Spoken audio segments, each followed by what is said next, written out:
Hey, folks, the hour has finally arrived. Can you believe it? We're at July 5th, high noon, and we are starting our estate planning series. Congratulations. Now, in public speaking, what you're supposed to do, you're supposed to tell people what you're going to tell them what you told them, and then tell them, and then tell them what you told them. So this is an overview here. The number of you are still trying to get your books. We're giving you a little bit extra time on that. There isn't anything that we're going to be going over today that is redundant. Believe me, you're going to want to listen to this at least 2 times, and possibly 3. Keep track of the terms that we're going to be using. You want to be using these terms, and we'll provide you a glossary when the time comes for you to go and meet with your estate planning attorney. We will vet them out for you, and when possible, we'll give you a choice of 2 different AAEPA certified estate planning attorneys to choose from. So without any further ado, let's first understand that this is an overview. Why do we do estate planning? What are the importances of it?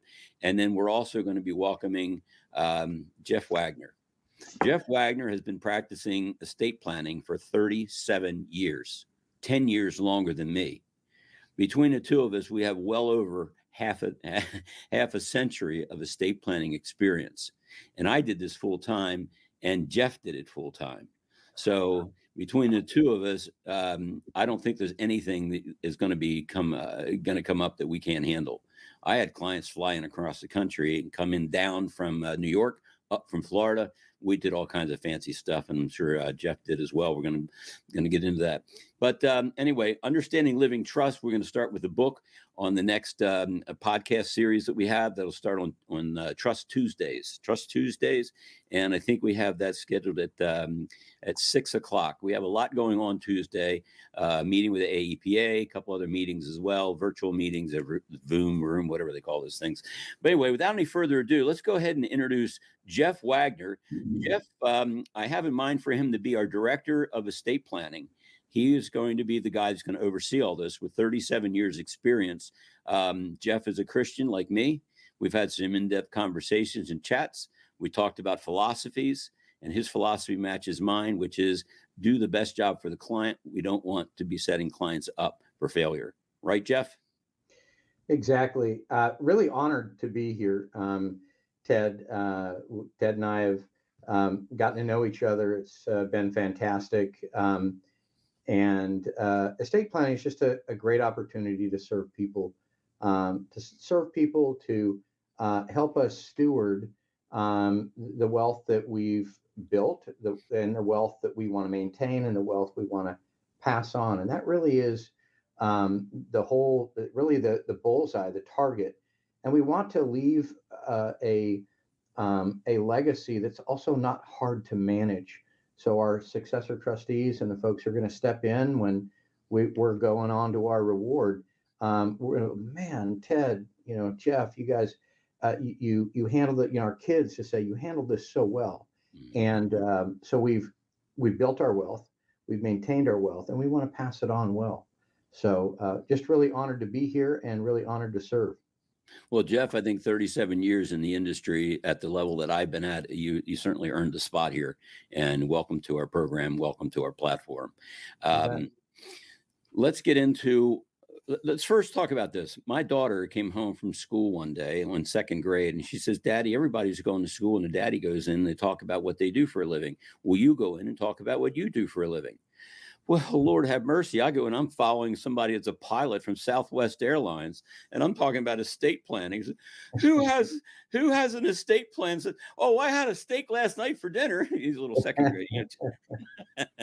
But anyway, I explained to them that even a child that has a bicycle has an estate at that age.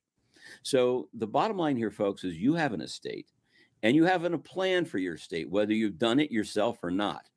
If you've chosen not to do estate planning, then there is a default estate plan, and the state determines where your assets go.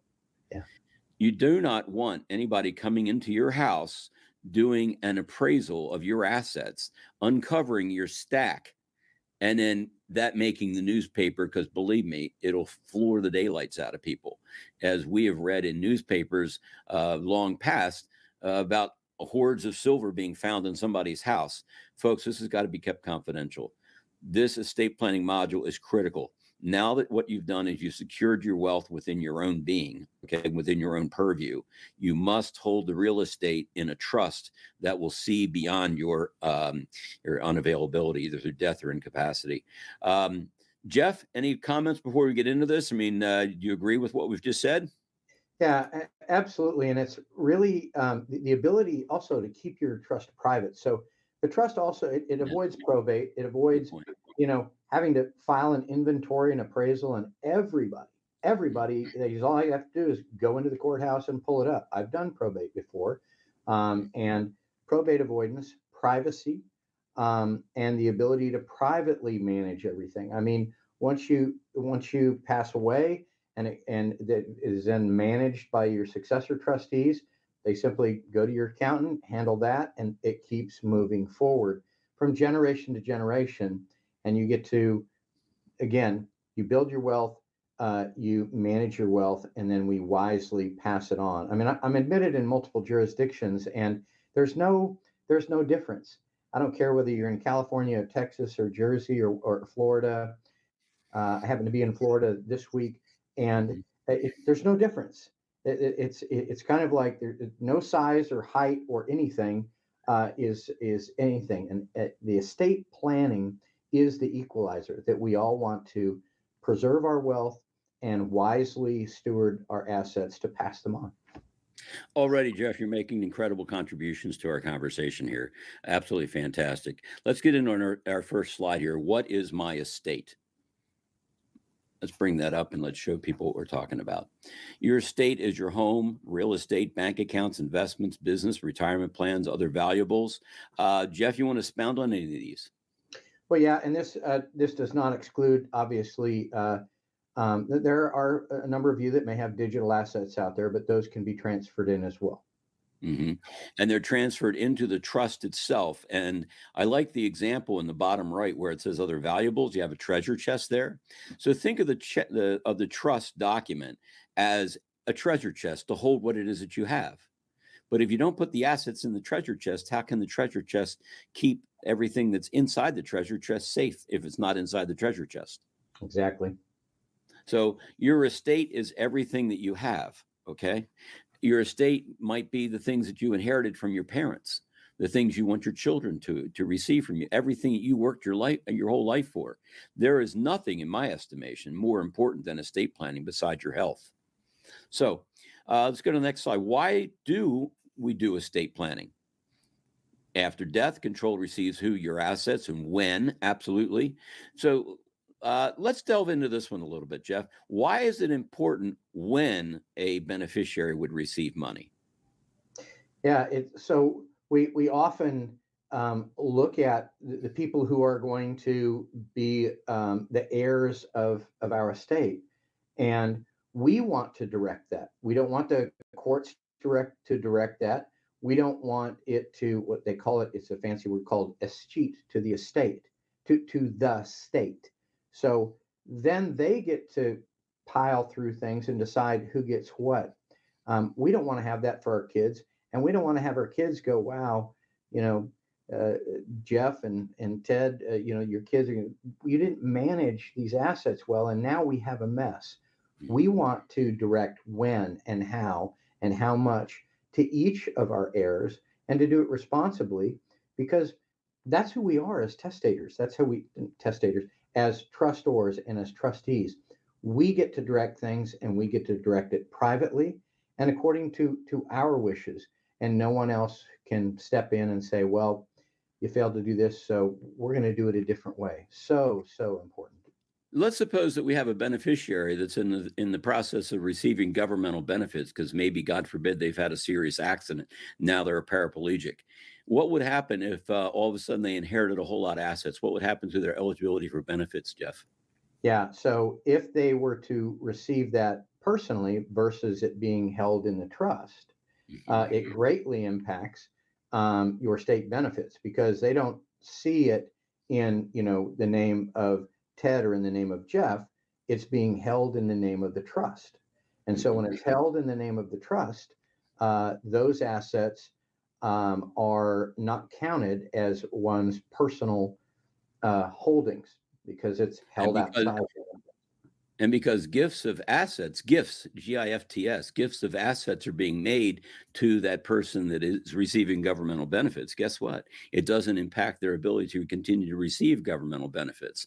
So this was a situation that another estate planner trying to, get into the business had goofed on, because he had allowed an inheritance to go to a recipient of governmental benefits.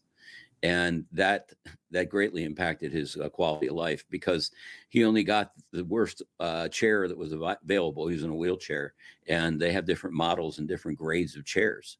Now, had a gift been made to them, to that person, he could have used the money and bought a better wheelchair where he'd been spending 24 hours a day in.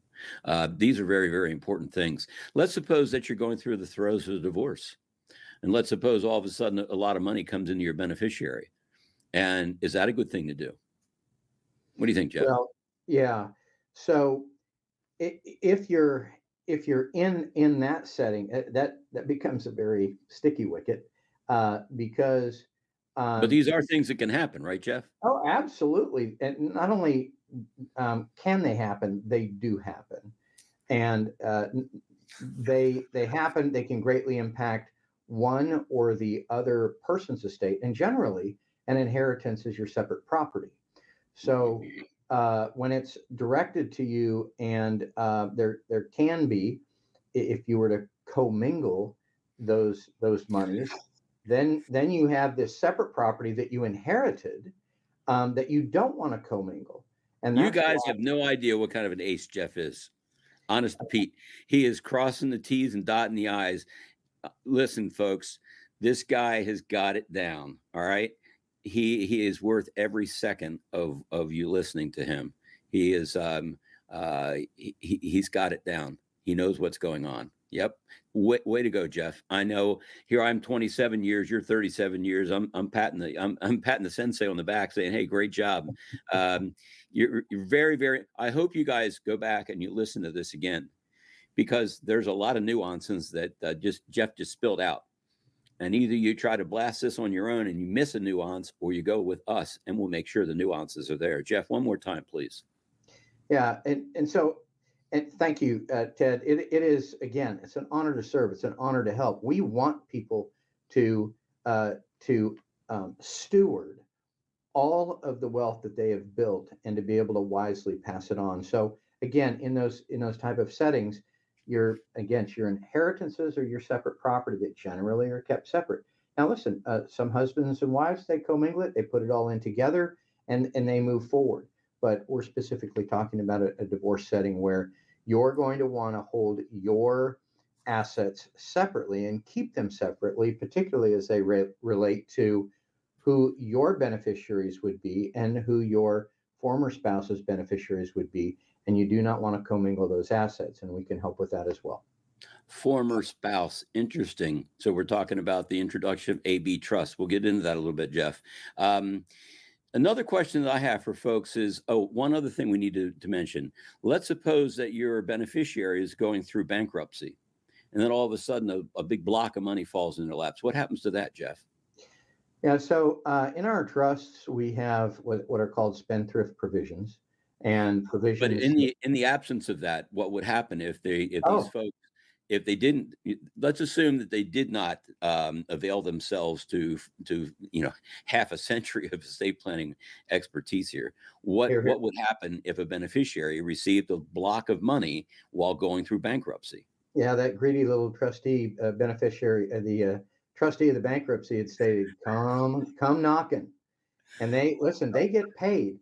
The bankruptcy trustee gets paid a percentage of everything they collect. So they want to collect a lot. They're not going to sit back and go easy. If there's a lot of money available for them to collect, that just increases the compensation they get. So don't expect them to go easy on you. Jeff, just out of curiosity, have you ever sat on that side of the table, or have you always been on the side of the person with the money? I've always sat on the side with the person with money. So the creditors, I generally chase debtors in bankruptcy, not. Okay. I've never filed bankruptcy or have represented people who do, and it happens. And listen, there's a reason for it. The law is there for it, but I've always been on the side where we're trying to protect assets from folks like bankruptcy trustees. Well, these are things that you don't know that are going to happen, folks. So unless these provisions are already built into the trust, then you're going to be in trouble. And then it goes to the next point that we have here on the same slide. Why do we do estate planning? The question I like to ask folks, and I'm sure you have too as well, what percentage of your estate do you want to see your beneficiaries receive? What percentage do you think that would be, Jeff? Well, most everybody would like to have them receive 100% of it. Exactly. Yep. So why is it that doesn't happen? Well, first of all, I was going to qualify that a little bit. There are some beneficiaries that you want to be very careful about how you divvy that money out to them. And so that's maybe a subject down the line. But for the most part, 100%. There are some folks we want to manage. Well, let's not leave the folks in the lurch. What would be a reason that you would not want a whole lot of money to be flowing into a particular person beyond the fact that maybe they're going through bankruptcy, going through a divorce, receiving governmental benefits? These are all reasons why you do not want to layer a whole lot of money on a beneficiary in the event that happens. And that is a triggering event that would call for, as Jeff just mentioned, what's called a spendthrift trust. So the assets go into that trust for their benefit, but it's not their property in order to preclude them from being able to avail themselves to governmental benefits if they're in a persistent vegetative state or end stage condition or whatever. That's why Karen Ann Quinlan case came up, the living will issue. And we're going to get into that. But anyway, the deal is we don't want you to pay any costs. There aren't any costs that need to be paid with the implementation of revocable living trust. Is there, Jeff? No, I mean, listen, taxation, really, you have to look at that. We can talk about that later, but the first transfer is the maritable unlimited deduction that passes, and then you're really looking at the second spouse to die and that kind of stuff. We'll get there, but we want that money to go where it needs to go. And one of the reasons is you may have beneficiaries that are 18 or 22 or 25, and they're going through college, and they may not have the financial understanding or bandwidth to give it all to them. And so you keep a trustee in there and say, listen, we're not going to make a full distribution in this. We're going to help manage that money until I just did one where the trustee, the trustor, the creator, the grantor wanted to wait until 40 because it's a sizable amount of money. And it'll be managed. They'll still be able to use it for school. They'll be able to use it to get things, but they have to work together with the trustee. When there's a considerable amount of money, we don't want to send them out like the initial prodigal son, right? That he said, hey, I want my inheritance now. And he had some problems, but finally, when he was eating the pig slop, he decided, I came to my senses. I'm going to come back and do something. We don't want to send them out like that. Let me share a story with you. When I was at James Madison University in Harrisonburg, Virginia, there was a guy that was on the rugby team, and one of his uncle had left him $75,000. Now, that may not seem like a lot of money now, but back in the late 1970s, that was a fair amount of money. Okay. Yeah. Do you know what he did with that? He went out and bought a brand new stereo system, threw one heck of a cake party at the place, and brought in a band. And I think the whole 75,000 was gone in less than a semester. Boy, I would like to invite for that. Goodness. I was invited to the party, but it seemed a little sad that here he wasted this money. I got a memory out of it. I probably am the one that recall the memory. Right.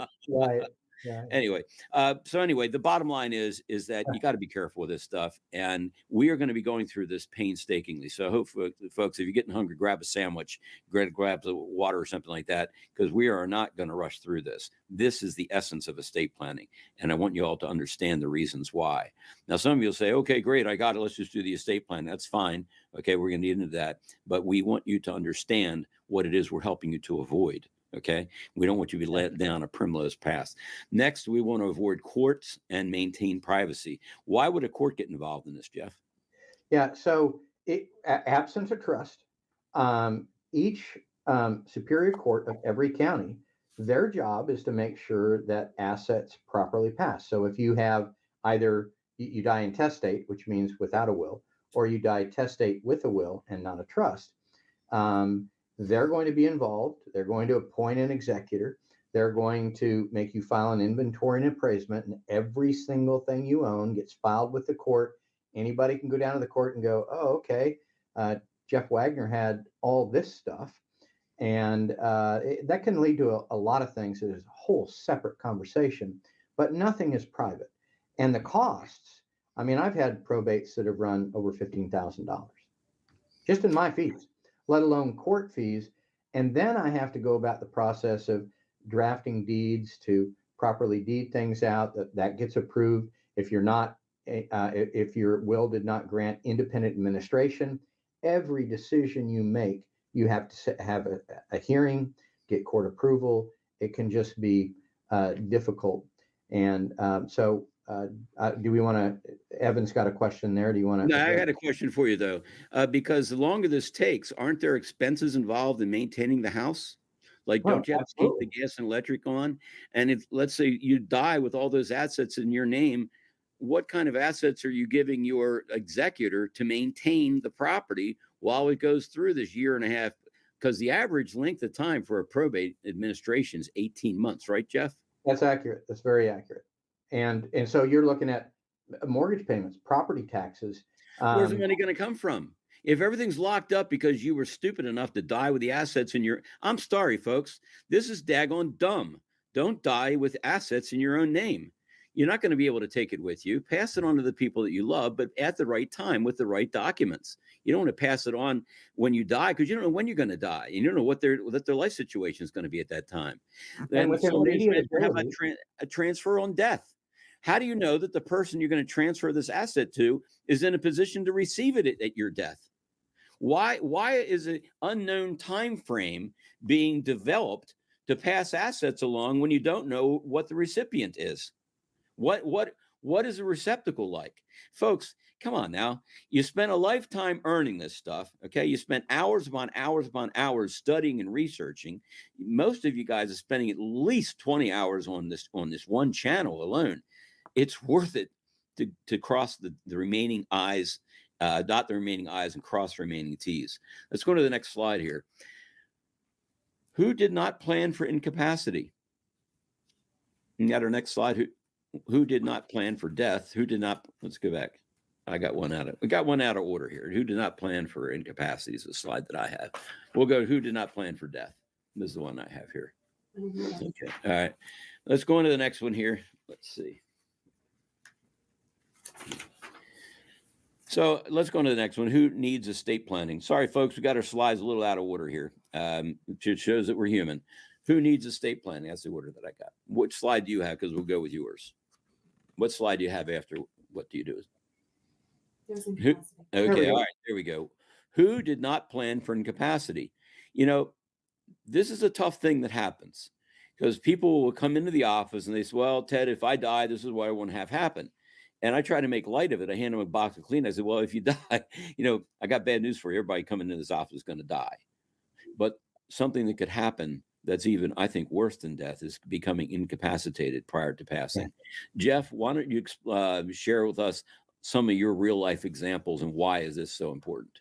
Yeah, I actually have a current one now. And it is a father who did extremely well for himself.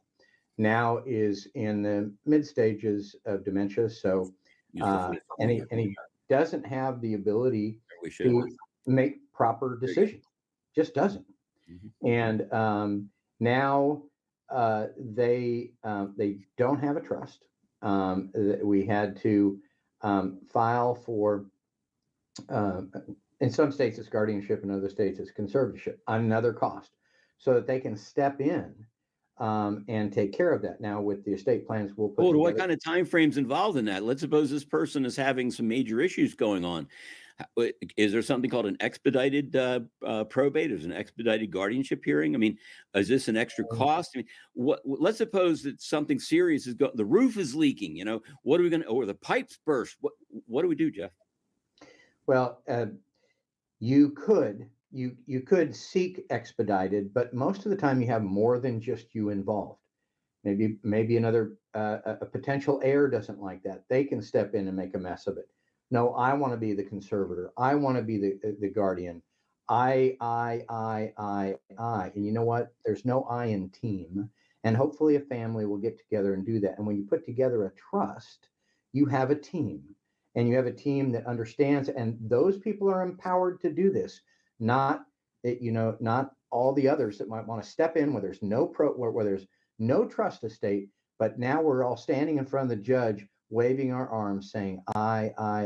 And here's what my probate professor in law school said. Now we're going to talk. Sorry, I'm just going to say it.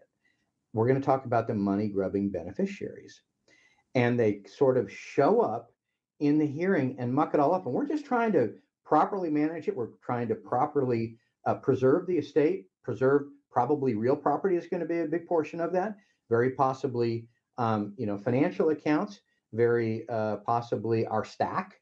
And who is going to, if that is in a trust, it's much easier to manage. And we're not, so for someone who is incapacitated and can't make decisions that way, all of that comes before the court, and it is months and months and months. I would say it's easy to take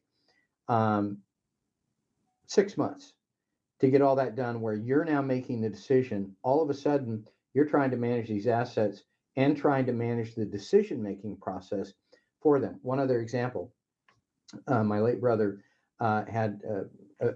became very ill with liver disease, and I had to step in and do all of that for him. Fortunately, I had taken care of his estate plan, and that was easy because we had a wife who was departing the scene, leaving him in the midst of his sickness. Very sad, but we were able to do that and do it quickly because we had a proper estate plan in place. You folks have no idea the kind of resource that we have here with Jeff. Goodness, it's head and antlers above what I thought that we were going to wind up with. Jeff, your depth of understanding. I mean, I'm throwing things out your way and you're not missing one of them yet. Congratulations. Folks, this is what a real estate planning attorney is all about. Now, let's suppose that someone had property in more than one state, okay, and they died. And now they have an upset daughter, very, very emotionally attached. I had one like this. The young lady came in. She was all upset because her dad had just died and her mom had predeceased her. And they had a beautiful home right on a golf course in another state. And the daughter did not live in either of the states where the property needed to be probated. Why don't you explain what happens in that situation, Jeff? Wow. Hey, listen, I want you to know these are not questions that I told Jeff that I was going to ask him up front. That did not happen. These are all, Jeff, are these all organic questions here? Yeah, we had no meetup, and here's your set of questions. Yeah, not like Joe Biden. Yeah, I was going to go there, but thank you for going there. Sorry, you don't even look like him. You're not in that league. You're good. No teleprompter here. No teleprompter. So okay. let me just. So you have, they're called ancillary probates. So where the person may pass away, you're going to have, that's going to be your primary probate. Right now I've got a Oklahoma executor. It's filed in Texas, and I have 5 properties in California.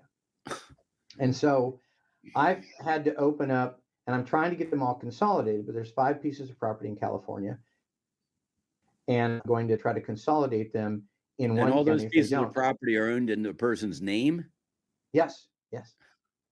Individually, no trust, no, and not even a family limited partnership in order to protect against liability? No, and this is even worse.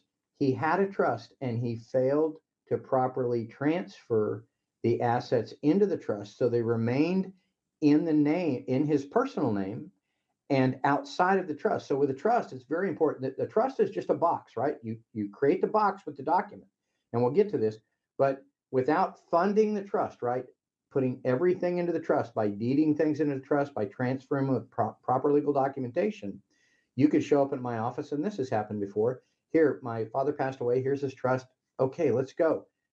Completely unfunded. No bank accounts, no homes, no cars, no vehicles, no financial accounts. And so not everything then has to be handled outside of the trust, or if they're fortunate enough to have a pour over will, again, another part of this is the pour over will can pour everything back into the trust. But you end up with these ancillary probates. In addition to your main probate, every single piece of property in any other state becomes subject to ancillary probate proceedings. And I was taught the term resident agent. You need a resident agent in the state in which the property exists, which you don't live in.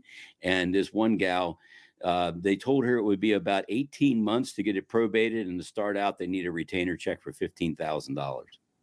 Now, where did the money come from? Because she didn't have the 15,000. All the money was in the estate, and the estate was all in the name of the people, and they didn't leave any money for her to do anything. This is in our estate planning portfolio. Let's go full screen here, Margaret Ann. Okay. This is our estate planning portfolio here. Okay. And inside this portfolio, all right, are all the individual different tabs. The one I wanted to share with you here is what's called funding instructions. Okay. Funding instructions. All right. So when we do an estate plan, we're going to give you instructions, going to give you homework, because it'll be your job to get certain assets into your trust. We'll take care of putting the real estate in, and we'll provide you with the letters to get your other account in. But these letters must come from you, as well as a copy of what's called your affidavit of trust. And all this is a particular tab section inside the book. So when Jeff is talking about, oh, they needed this, they needed that, that's because the people are putting together one piece at a time. What we want to do is we want the whole estate planning portfolio done at one time, so it's all in one place and everything is tabulated, so it makes it very, very easy for people to get it and manage your stuff when you no longer can. You don't want to be real quick, Ted. Sorry? That is, let me just jump in real quick. That is so important that you have this one-stop shopping. You've got this binder, and you can just literally flip to the tab. You haven't been managing it. Your father, your mother, whoever you're inheriting from, you step in as a trustee. You've got it all right there, rather than you're having to tear apart file cabinets and everything. That's beautiful, beautiful. And then we leave the book behind as well, and the people will have highlighted in here the things that were important to them. It's a memento, folks. It's a memento. Pass this along.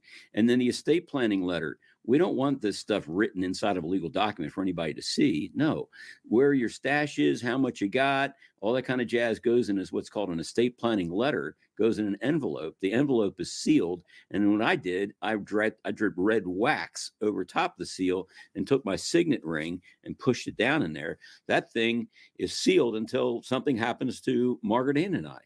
And that's the period of time that we want this to happen. So you're going to be passing along this book, okay? And you'll be passing along this estate planning portfolio. This is what you're going to need, okay? So if this is what you want, stay tuned. If it's not what you want, you're not going to do well, okay? That is what you want, and that's what we're going to get you, right, Jeff? Yes, sir. Got it. Absolutely. All right, let's go to the next slide here. We could expound on this for hours, especially with the depth of experience that Jeff has. Jeff, wonderful contributions you're making here. So who needs estate planning? Everyone? And when should you start your planning? What do you think? Let's address this a little bit. Jeff? Sure. Listen, from the time that you turn majority status at 18, you have an estate. A lot of people don't know that, but you begin to buy and build assets that are yours.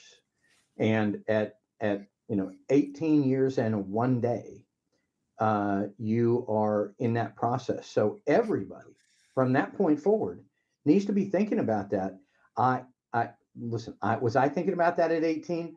No, I was actually. Well, you're honest. Yeah, I was. We know what you're thinking about at 18, Jeff. Well, you know what? I should have, because I was in the Air Force, late Vietnam era guy, and I probably should have been thinking about that. But that's where. So everybody needs an estate plan, yes, and we're going to think about those things, and particularly as we grow them. And Ted and I often joke about this, but I'll have, and so I represent a lot of businesses as well, and that's how I really. Estate planning is something that you do almost immediately as a young lawyer, unless you maybe go into regulatory law or legislation or whatever, because that sort of is where you cut your teeth. And I certainly did, but most of it was, I'm representing fairly large businesses, and they'd come in and I got a $10 million business in public highway and roadway and bridges. And I mean, it's a very high um, um, regulated industry, and there's a lot of injuries, including him. And I said, so what's your estate plan? So what do we got? What do we need to look at? How do we do the succession planning? And it was a goose egg. I mean, zero.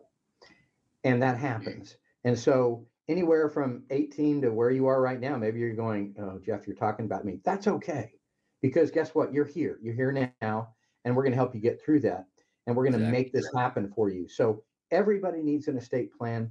Now is the time. And probably maybe years ago was the time. That's okay. But everybody has an estate plan at age 18 in one day, right? Yeah. Have you created, or has it been created for you? Who's in control of your assets? Are you, or is the state? Why don't you be in control of your assets? Why don't we have a little bit of fun and let's explore some questions that probably never been asked before? Okay, I know that that's the way things went in our office. And these folks, they sat back in their chairs. Look, don't think you have to answer all the questions at our first meeting. Just let's write down the questions that you need to have answered. Like, who do you want to be in control in the event that you're in a persistent vegetative end stage condition and food and water cannot be taken by yourself? Who do you want that administered by? Who do you want to be in control of your assets? Who do you want to make the last decisions? My dad suffered a cerebral hemorrhage, cerebral stroke, and basically he was brain dead. But prior to him passing, he had had a pacemaker installed. The pacemaker kept clicking even after Dad was brain dead. And they'd removed his oxygen, and I hit the roof. Dad was gasping for oxygen. I said, "You guys are terrible." I was furious. And finally, a team of doctors assembled because I had the power. I had the living will in my hand, and I made them stop that until they were able to turn down Dad's pacemaker. Anyway, let's keep moving on. Who needs estate planning? Everybody needs estate planning. Okay. 6 common estate planning mistakes. 6 common estate plans. A will. Okay. A will is a real cheap way. Basically, think of it as a loss leader for a law firm. They're going to go in and they're going to do a will for you for $150. Jeff, can you operate your practice on $150 for a 2-hour meeting? That makes it a little tough to put bread on the table. Yeah. So a will, basically, think of it as a loss leader for a law firm. Okay, because they're going to get a whole lot of other business out of this. All right, they're going to get possibly guardianship. They're going to get the probate commissions. One of the things that I had found was the states, the counties, have stopped issuing what's called a capitation sheet, which would list what the gross estate is, and then all the deductions, as Jeff was talking about, in terms of legal fees, probate commissions, so on and so forth. And I've been seeing diminutions as large as 40%. Because these people didn't care enough to take care of their own estate. Guess what? Everybody's having at it without them. And what's happening up in Canada and the UK, they're not even allowing these people to do estate planning. It's like a free-for-all. When you die with assets over there, consider it all going away. If you're in the UK and you're listening right now, you're in Canada, you're listening right now, you're in Australia, you're listening right now, this is going to be coming your way. Because the legal constructs for estate planning are the same around the globe. You either hold it or you don't, right? Any other way to own property? Either you own it or you don't, right? Is it in your name, or is it in somebody else's name, or is it in the name of a company? I think that folks need to take a very close look at how they're doing their estate planning. Of course, doing nothing is another option. Then joint ownership. Let's talk about joint ownership a little bit here, Jeff. What are some of the problems inherent with joint ownership of property and using that as an estate plan? So joint ownership is something that people choose, but with joint ownership, there is still, you have so joint ownership is technically not a probatable asset because we already know where it's going to go. It's called right of survivorship. However, the ability, it's just a whole different universe to manage the assets from a trust versus managing the assets from joint ownership. For instance, do you or don't you have a step up in basis when you inherit as the right of survivorship? Let's go over step up in basis. That's a point. That's a term I've only used a couple of times here. Currently, folks, one of the benefits of dying is that your assets receive the current market value at death. So if you bought a share of stock for $1 and it's worth $100,000 at the time of your death, your beneficiaries can receive that share of stock as worth $100,000 and not pay any taxes on it. Whereas a normal gain would be the difference between the basis of $1 and $100,000. So cost basis and an increase in the cost basis basically happens at death. Go ahead, Jeff. Yeah. I'm sorry. Yeah, that's absolutely right. And so, and different. So, and there's also states like California and other states, maybe New York, and there's just a changeover in the UK for, and I don't know what's going to happen there. And also taxation. I think the top rate in Canada is 52%. So that's the top tax rate in Canada now, 52%. And the Labour Party just took over in UK. I don't know whether that's not a conservative movement, so I'm not sure whether they're going to be more difficult when it comes to that. I'm not going to fly my colors there. I'm just going to say traditionally that means we're going to stick our hand in the pie for more. So, well, we used to have estate taxes and excise taxes levied on leftover IRAs. And when I did the calculations, if you were exposed to estate taxes and the excise tax because the IRA was a certain size, the income taxes and all that, if you goofed up on that, you would wind up owing more than the value of the IRA in the first place. It was 106% by the time you added up all those things. We did wind up getting that change. You can't tax somebody for more than what it is that it was in the first place, right, Jeff? yeah, well, listen, we get taxed enough during our lifetime. I think it's insidious that we have to look at hiding our assets from the tax man versus just passing them on to our beneficiaries. But folks, I can't wave my magic wand and make that go away. That's why we want to do it this way. So again, joint ownership can subject you, depending on the state you live in and how they treat joint ownership. For the most part, joint ownership will not be a probatable asset, but there's a lot of taxation issues that go with that. Okay.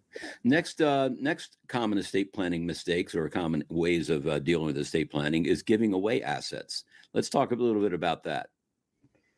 So that certainly is an option, and you can. I think is it up to 18,000 a year? Or is it just 16 this year? I've lost track of the unified tax credit. Actually, that was a gifting requirement. It was $10,000 when I retired. Then shortly thereafter, I think it was up to 12,000. I don't know where it is right now, Jeff. I think it's at least 16 right now, maybe a little bit higher. Mm-hmm. But you can give away assets to your children and grandchildren annually up to 16, if that's the number. I believe that's close. So if you're like me, I have 6 kids and 9 grandkids. I could give away a little bit of dough. So that's workable, but you can. And you're married, so you could gift. You could double up the gifts at that point and get the assets out of your taxable estate, right? And then, as far as feeding an irrevocable life insurance trust, are you familiar with the Chris Stefani rule, where you can use beneficiaries that stand in line to benefit, and you can use them as a mechanism to be able to gift outside the taxable estate without taking any nicks against the unified tax credit that you have. That is correct. That is correct. That is correct. And so. Well, I mean, with both of those options, you guys are spoiled. You're really spoiled. Jeff knows his stuff. So you can do that, but what's the effect? All right, so it's not a taxable effect, but how much can you do? So if you have a sizable estate, at some point that becomes a taxable event to the beneficiaries. Sometimes people will use that to say, listen, I'm going to put you jointly on everything I own. Sometimes they're going to give those assets away, but the ability from a taxation point of view, you are going to run into limits in terms of just giving it away. And at some point, you may run into gift tax. At some point, you may run into, you might exhaust unified tax credit. And there's, the unified tax credit is the amount of money that you can leave behind to your next generation without having to pay any estate taxes. Now, each person is entitled to what's called a unified tax credit. And when I retired, I think it was like $650. So with proper estate planning, you protect $1.3 million because each person has $650,000 they could put into what's called a bypass trust. The other problem that I see with beneficiary designations is what we mentioned before. Let's suppose someone is in the process of receiving governmental benefits, or in the throes of divorce, or going through bankruptcy, and here they are named as a beneficiary. It's rather it's not a real smart way. It's lazy, it's cheap, and it's not the way to do it. Would you agree with that, Jeff? Yeah, absolutely, 1000%. I would agree with that. Just because you're when you pass on that money, think, oh, okay, well, I'm just going to do this. There's taxation issues. There's a possibility that they would lose or have severely diminished any governmental benefits they have, and it's just messy. It's messy. It's not organized. It's not something that you've thought about ahead of time. Because if you plan for nothing, you've planned for nothing. So there is a pot of gold at the end of the rainbow here, because what I have found in all my experience, and Jeff, you'll have to tell me if you concur, the last option is using what's called a living trust. Let's talk a little about where's the essence? Where did trust first come about? Well, that's a great question. I'll tell you that my research indicates that trust really came about in the early 1300s. So they've been around a century or two. And they really are, if you look at Black's Law Dictionary, it says, a trust is a perfectly appropriate tool for managing our estates. And it's an agreement between you as the holder of the assets and this declaration of trust, where you take your properties during your lifetime. That's why it's called a revocable living trust. Inter vivos, during life. Yes, an inter vivos trust. So literally in the Latin means during your lifetime, if my Latin is still any good. And so it is. You're golden. They don't teach Latin or Greek or anything else, but I did learn French. They should, absolutely. You learn Latin, you learn just about any language out there. But yes, exactly. All of my the guys that I went to school with who went to private Catholic school, their Latin was a million times better than mine. Folks, this is going to work out a lot better than I thought. This is going to work out so much better than I thought. Jeff has got such depth here. You guys will pick up on it later. You might have to listen to this 2 or 3 times, but Jeff has got depth. Believe me, I'm asking the questions, and I'm not trying to set him up. But I don't think there is any setting him up, because he does know his stuff. This is the right kind of guy we want as the number 2 slot in our estate planning course here. Way to go, Jeff.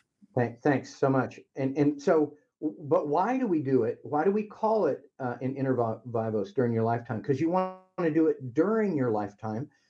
Because when does a will speak? A will speaks at your death. A trust speaks right now.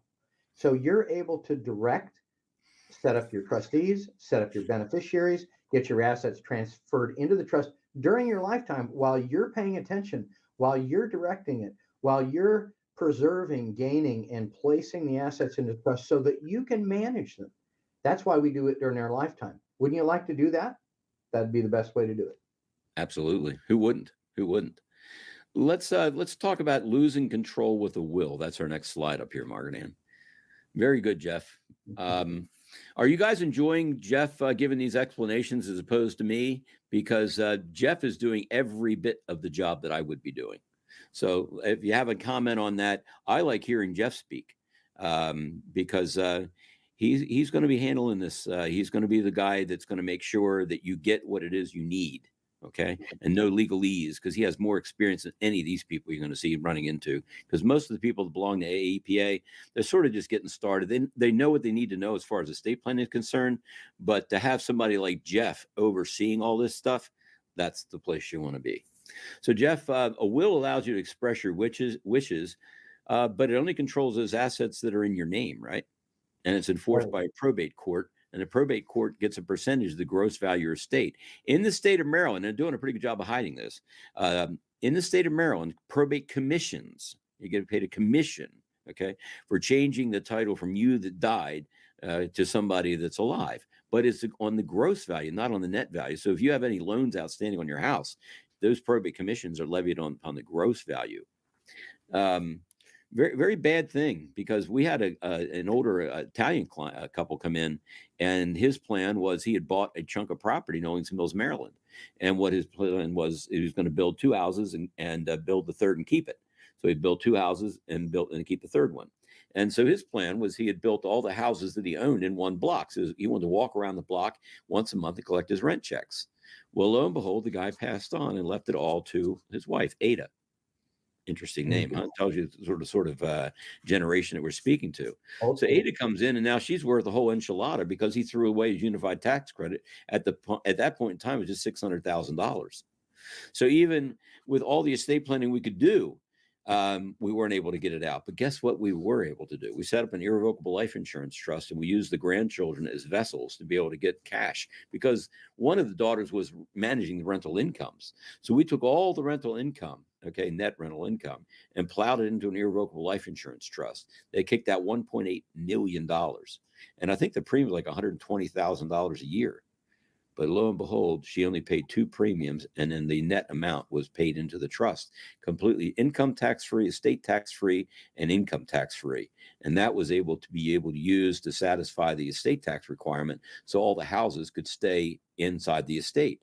What would happen, Jeff, if, say, a third or half of the houses all had to be sold in one city block in order to pay the estate tax? What would happen to the value of the other homes?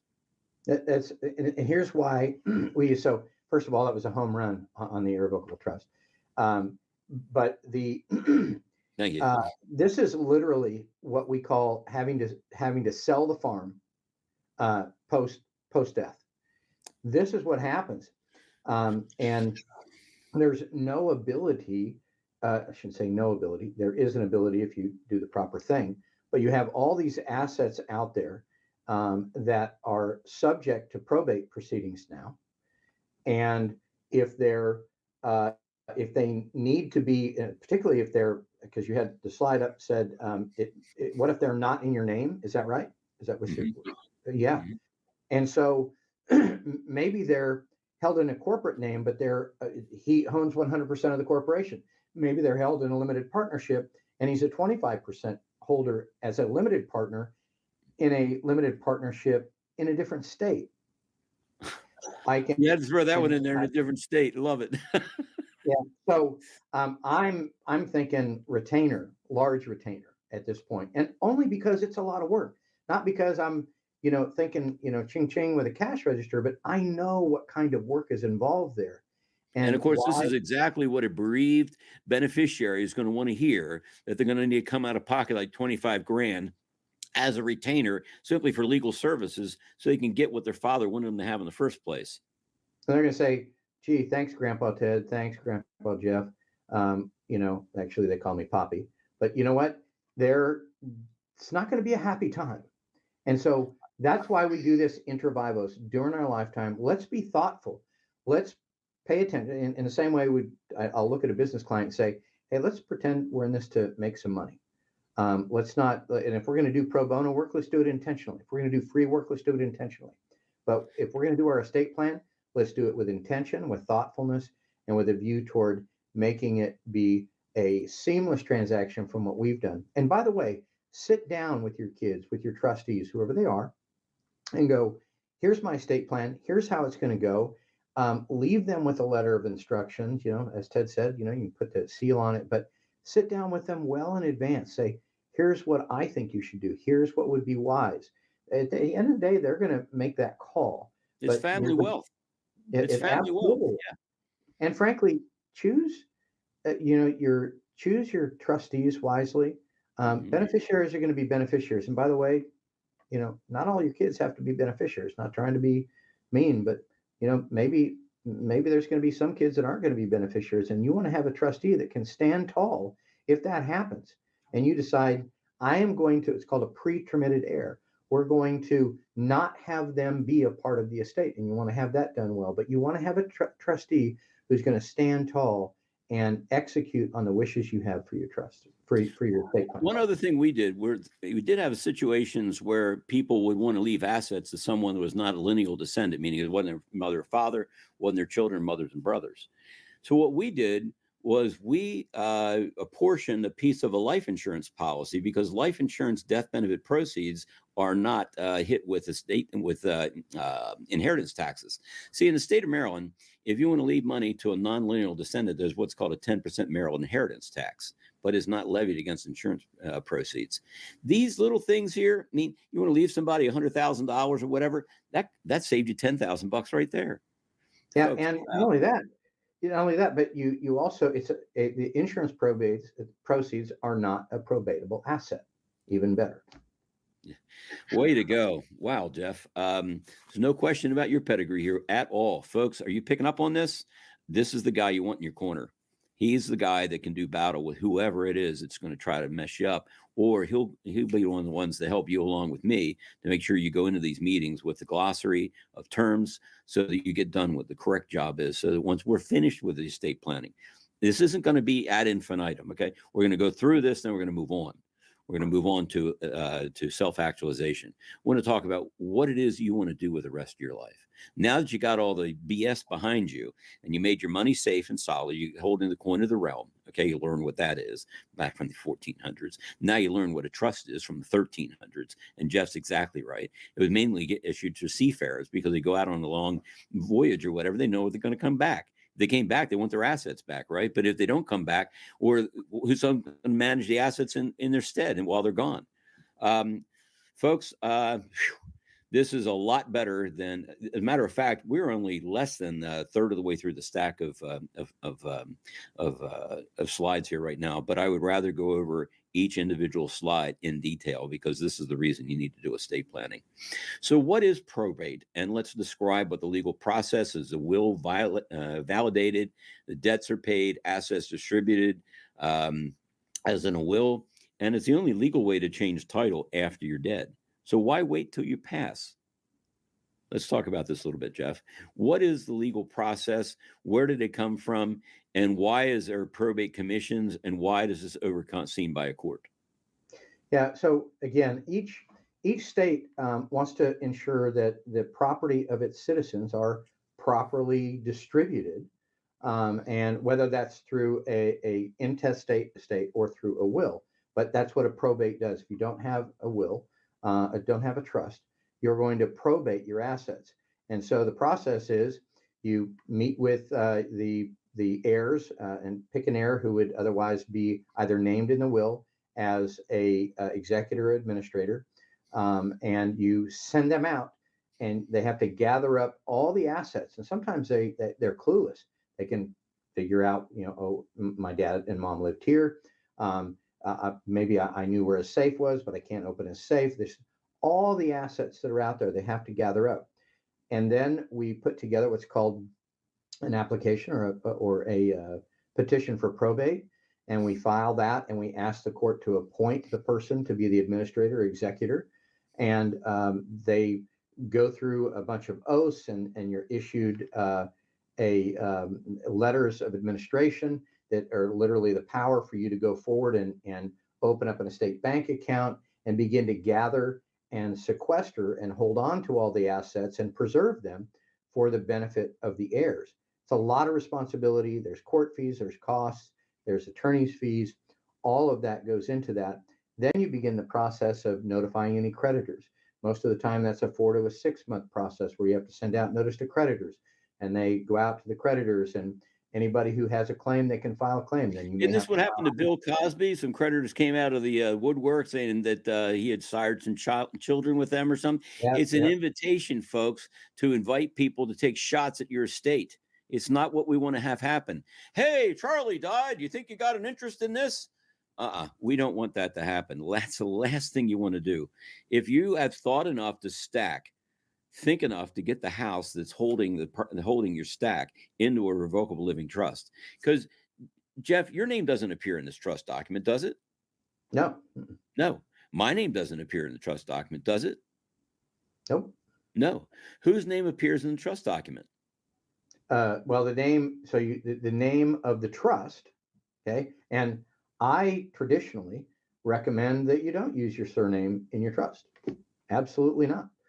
You can call it the, Rockin' Rooster, trust, whatever you want to call it. And you're not required to put your name in it. Now, the names of the various people that are going to be a part of the process in the trust are going to be in there. Now, and again, it's never going to appear as a matter of public record because your trust is a private document. So it's not going to get filed with the court. No one's going to be able to see that. There are people literally that pay attention to probate to see if they can somehow file a claim or create an issue, or at least just have what they call a strike or a slap suit to try to take down some money out of an estate. Again, probate avoidance, we could have just a separate broadcast for that alone because of what happens with that. But with the trust, you remain private. But back to the probate process. So once you clear the notice to creditors, then you begin to look at the distribution. And if you are an independent administrator, you can distribute without permission of the court. But if the will doesn't provide an independent administration, then each distribution has to be approved by the court. Each sale of property has to be approved by the court, and it gets quite expensive. And if somebody doesn't plan with some account or an insurance policy that would pay out to the person handling the probate or into an account for the purposes of handling this estate, you will be saddled with, or your beneficiaries will be saddled with, a considerable amount of cost just to get to the estate, and how much of that gets carved away through either estate tax returns, probate fees, probate appraiser fees, attorney's fees, and so on and so forth. But all this is completely avoidable, right, Jeff? Absolutely. Sure it is. We have a question here. As long as it is, as long as you have this or any value set as a pension or retirement asset, is not taxable, and if you hold it inside the revocable trust, correct? Can you make heads or tails out of that one there, Jeff? Yeah, I think the question is, what about the pension or retirement assets? Listen, there's the retirement and pension assets are not subject to probate, number one, and they're not subject to creditors either. Creditors can't get to them.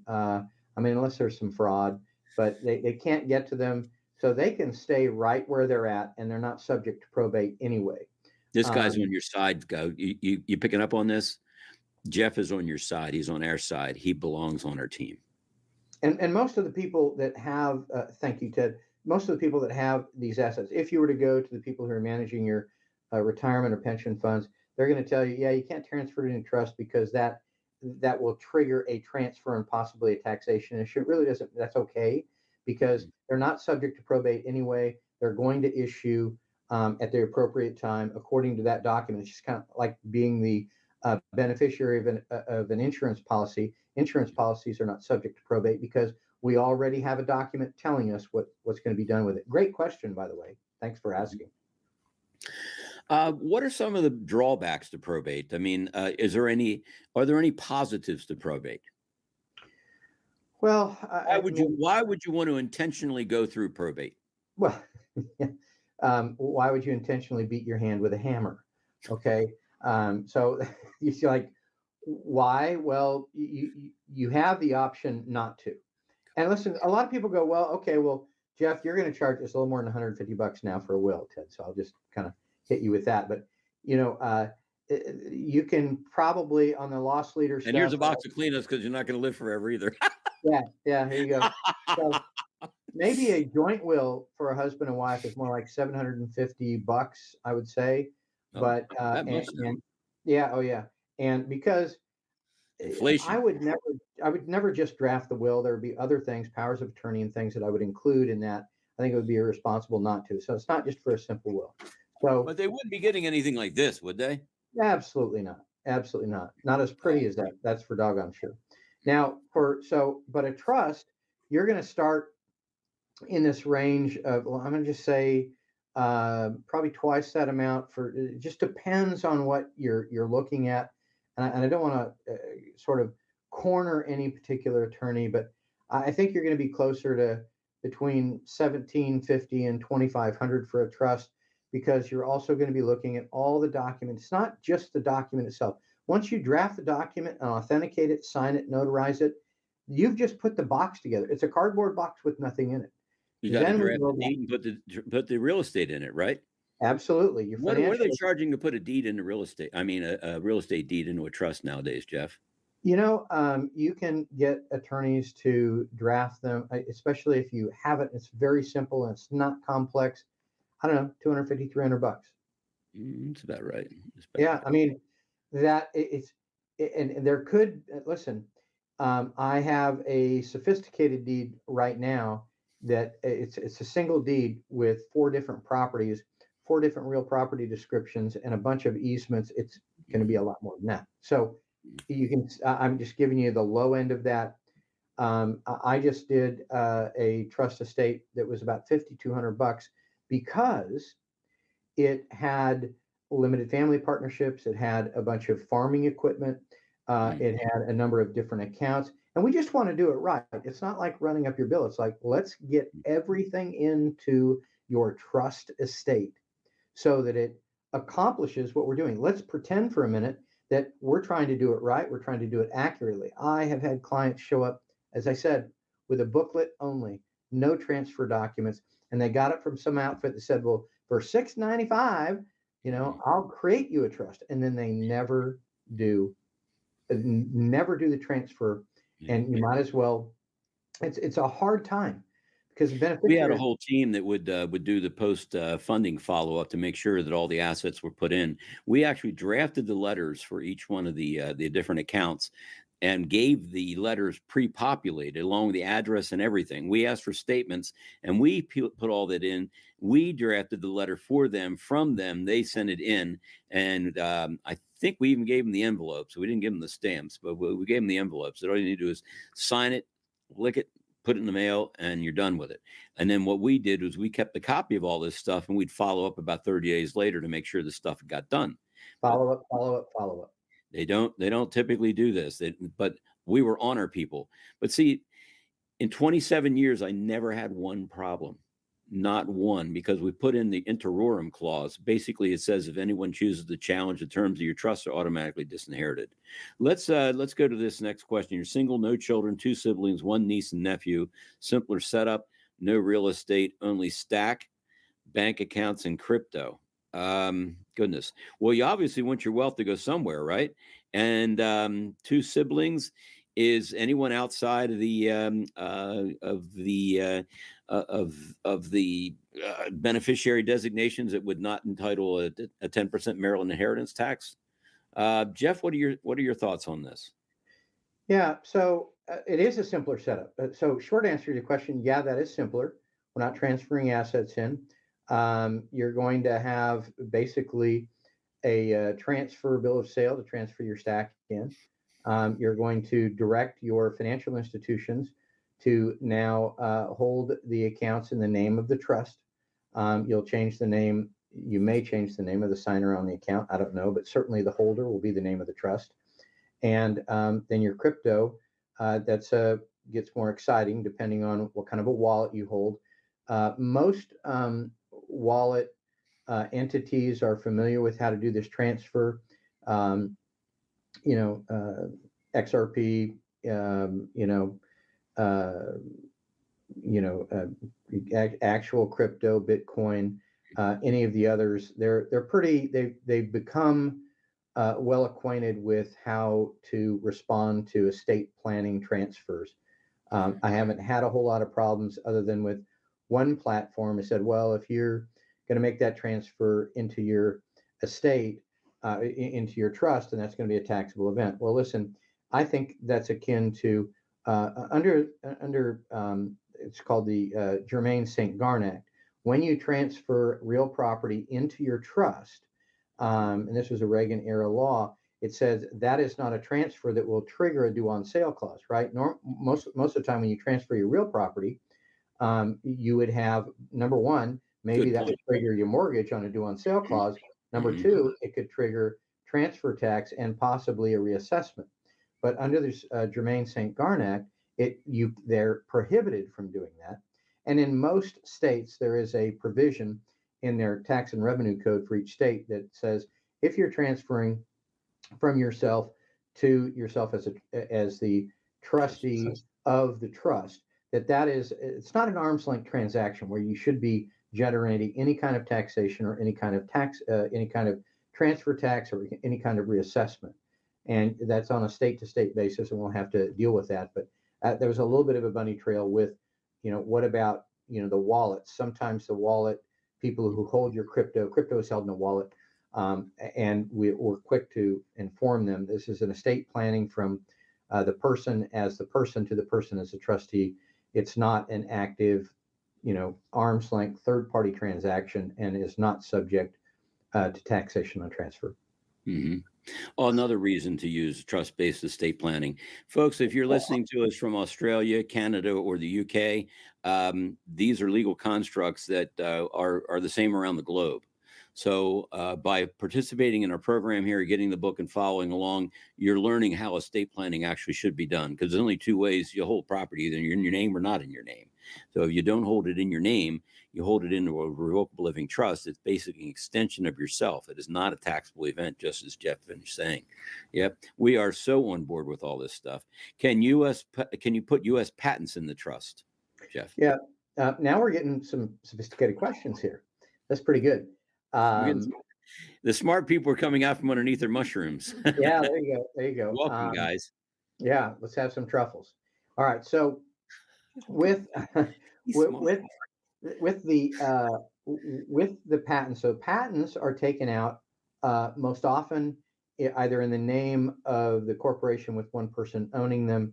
Oftentimes they're owned by Delaware corporations, that sort of thing. But the short answer to your question is we assign the interest or income or benefits of those patents into the trust. A transfer of the actual patent itself can be done. It's a pretty sophisticated process, but the short answer to that is yes. And the main issue with patents is what? Royalties, right? And we want to make sure that the royalties you assign into your trust. Yes. After death. Yes. Right. Mm-hmm. So after death. So the question about after death. So during the time, you can have the royalties be directed into your trust bank account, and you certainly can do that on the assignment of the patents into the trust. It's a process, but it can be done. Yes. Do you see how much easier all this is to do while you're alive and competent, folks? How much of a pain in the rear end would this be? And how much is it going to cost your beneficiaries? They've lost you. Maybe they've lost your mind and are about to lose you, okay? The last thing you want to do is make it any more difficult for them. Let's handle this as adults between us, okay? Let's get all the details worked out. Let's not leave this up to the kids to unscramble the eggs because you decided not to do things the right way. Sooner or later, the title to all your assets are going to change. You can wise up and do it now into a legal document that foresees the possibility you become incapacitated and also foresees the eventuality of your death and the ultimate passage of the assets at the time that you want, handled by the people you want, at the time that you want your beneficiaries to receive. See, when you're having income inside of a trust, the income tax brackets are compressed. So what you want to be doing is you want to pass through all the income coming into the trust after it becomes an irrevocable trust. Okay. And then what we want to be doing is allowing access to principal at certain periods of time in their life. I would not suggest you allow a 21-year-old to have 100% of the access to the money all at one time. No, because the first installment is typically blown. Isn't that nice? You're going to spend a whole year, or a whole lifetime earning all your money, and the kids are going to blow it in less than 9 months. Look, there's better ways to do this. Jeff has got some stones up top. He knows what's going on. He's a perfect guy. Jeff, folks, how can people get in touch with you if they have any questions? I think, you know what we're going to do? We're going to set up an email address for jeff@tedspeaks.net. If you guys have any questions for Jeff or for me, apparently you guys know that I'm a little busy here, but if you can't get a hold of me or you want to reach out to Jeff, Jeff will have an email address probably within a couple of hours after the show. He's part of the fixture now. So jeff@tedspeaks.net. A will at your incapacity. Is it any help to you at all? Well, a will at your incapacity, it doesn't cease to speak for you, but a a will, it is absolutely true that you've drafted your will, and you've signed it, and now you've become incapacitated. Like, what happens? I'm sorry. I just read a comment here, and I laughed out loud. I apologize. It says, "My stepson is cool, but I don't want his wife to get one one mercury time if he passes before." I mean, not even talking about Roosevelt or what. I got. You guys are hilarious. Absolutely. Listen, we've been at this now for an hour and 15 minutes. I would like to continue to plow forward on this thing because Sure. you guys can take a break. Jeff, are you okay? Can we continue to plow through this and get through the rest of the stack here? Yeah, absolutely. There's a stat question there too. But by the way, I love those kind of honest questions because they happen all the time. They walk in and say, "Listen, I I love my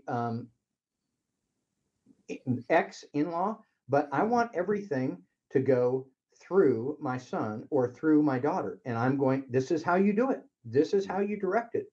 Because Mhm. otherwise, under what they call the intestacy statutes or the inheritance statutes, if you don't have a will, it'll go all over the place. Even if you have a will, you can direct it.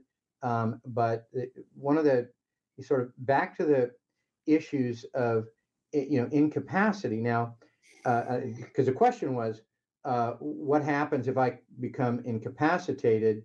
Can I then execute a will? Of course you can't. But if you've executed a will before incapacity, or more importantly, a trust, then you can still speak, And the particularly reason for with a that is trust. you have to be competent in order to enter into a legal agreement, Yeah, right? So yeah, if you're incapacitated, you can't enter into a legal agreement. Some people argue that I can't enter a legal agreement right now, but we'll see what happens. yeah, yeah. Are you crazy? Yeah, sometimes I am. Some So, people think so. yeah, When well, safes are involved in the estate, do you have to disclose the contents and value? If you put it into the trust, no. Okay. If you don't put it into the trust, guess what? They're going to open up that safe and an appraiser is going to pull out everything that's in it and it's going to make the newspapers. They're going to take pictures of it. You don't want that because what you're holding is an anomaly, folks. Only 0.5% hold the wealth that you're holding. We don't want anybody to know that you have this stuff. Come on now, get with the program. Now, don't try to rush it, okay? We want to bring you through the thing intelligently. We want you to understand what's going on because you need to convey what it is we're teaching you to your children. And this forum right now, I think, Jeff, we got to plow through this because their beneficiaries should be watching this program at some point in time. We only have that's to do this once, okay? Then what we're going to do is we're going to get into the chapters of the book 1 through 8.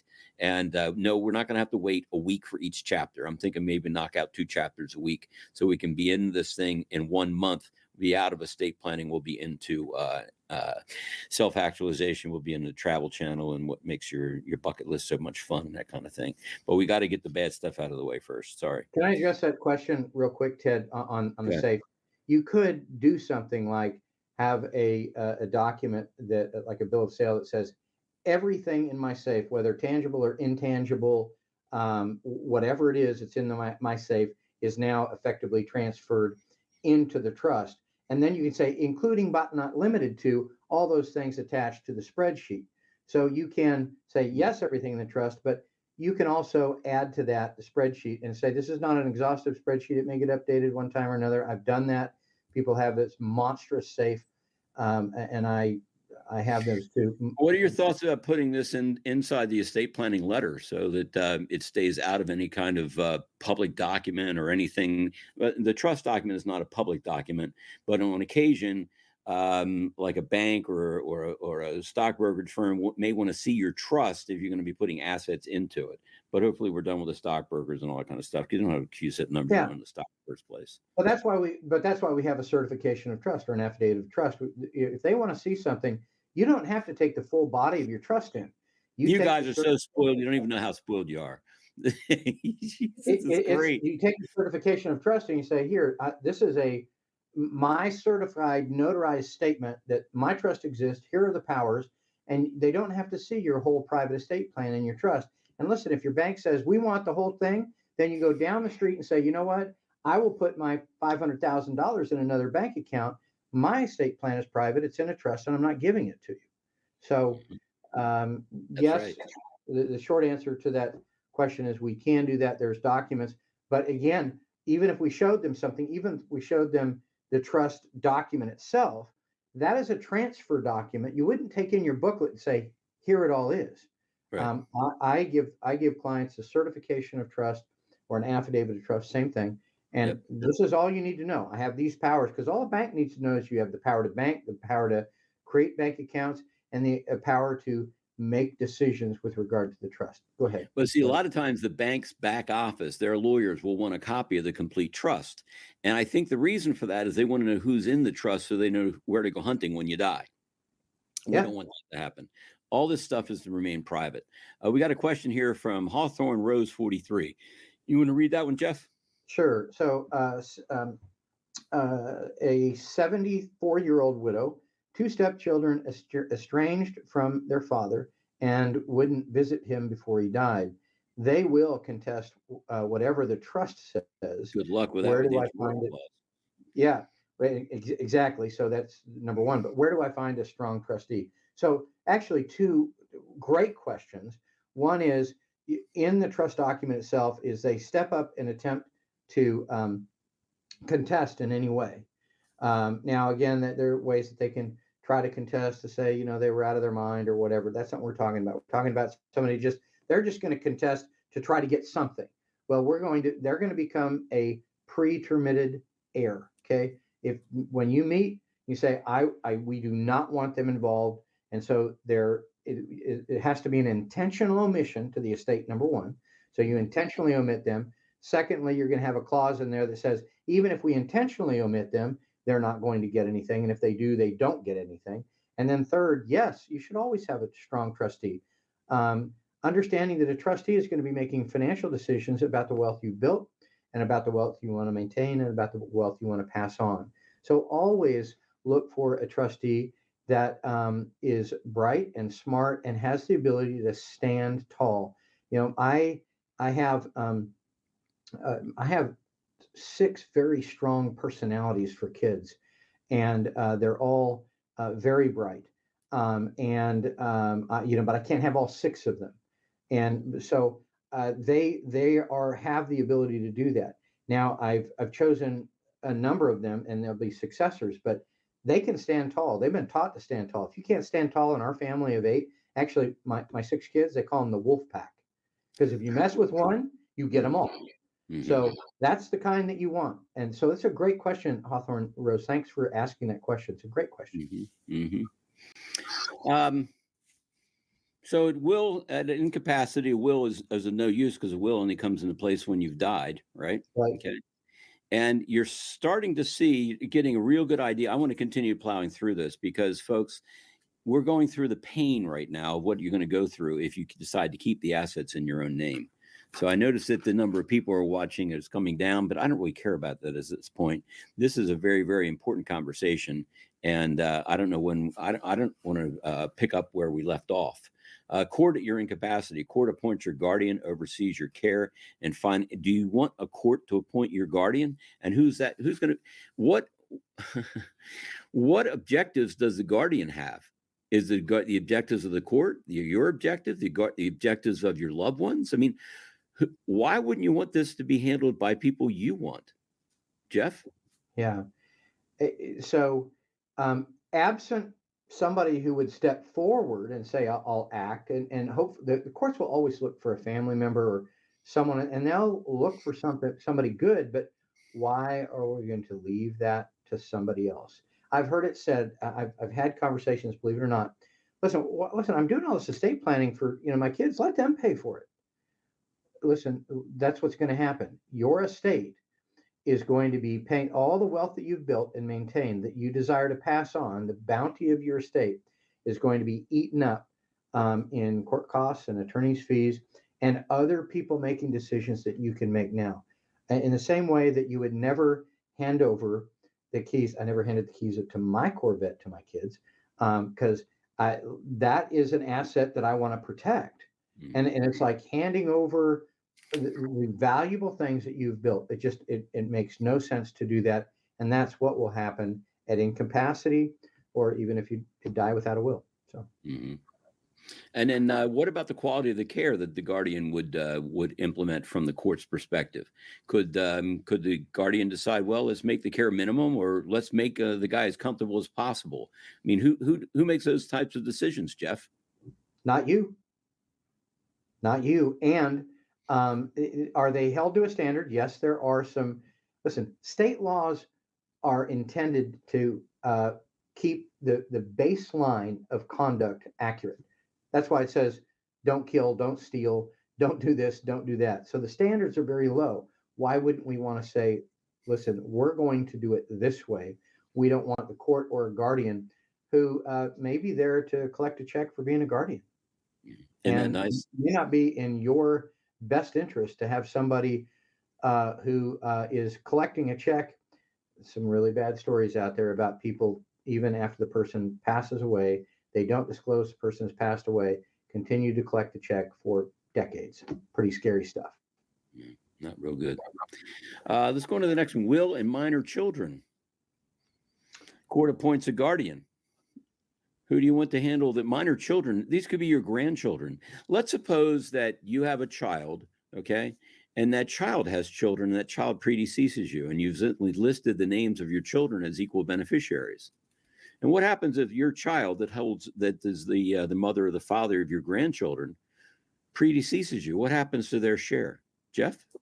Yeah, it takes off in a lot of different directions, and it's very difficult, because then you have, if it's not directed, then they look at statutes with how that goes and where that goes, per stirpes, per representation, you name it. And well, let's get into first stirpes, because that's where I was leading with this, because that's a term that folks may not know. I want to empower these people so no one can pull the wool over their eyes.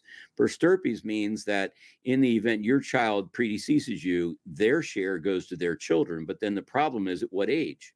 And that's what Jeff was alluding to. The age is the age of majority, which is 18, right? Yeah, and so then it used to be 21. How many people think they moved that in the wrong direction? I do. They should have made it 28. They made it 18. No, kids aren't ready for this. 40. So there you go. So they except for your pack of wolves. I'm sure your pack of wolves were ready to go at 14, weren't they? Yeah. Oh yeah. Yeah. Okay. Yeah. It's those are some stories that will really make me take a side trail. Like I told you about the rugby player James Madison. He received a $75,000 inheritance in the late 1970s and blew it on a cake party in Wild Stereo. He bought some Bose 901s, but I think even those have gone through their useful life. But the bottom line is, if he'd have been able to had a few $1,000, he could have bought some kegs of beer. Okay, but the rest of it should have been used and helped him maybe to put a down payment on a house upon graduation, or maybe help out with a wedding or something like that. Or how about a honeymoon? But no, he blew it on a one time. Now I do remember the party, okay, but still, that's not what I think you do with $75,000 of after tax money, Jeff. Well, generation to generation, right? Isn't that the listen? Wealthy, wise people use all different kinds of trusts to build wealth, to gather wealth, build, maintain wealth, and pass wealth on. The purpose is to do that. And if we're unthoughtful about that, all that you've worked hard for can end up with some. And it's not necessarily that younger folks are don't have a brain. It's just that they have different perspectives at that time.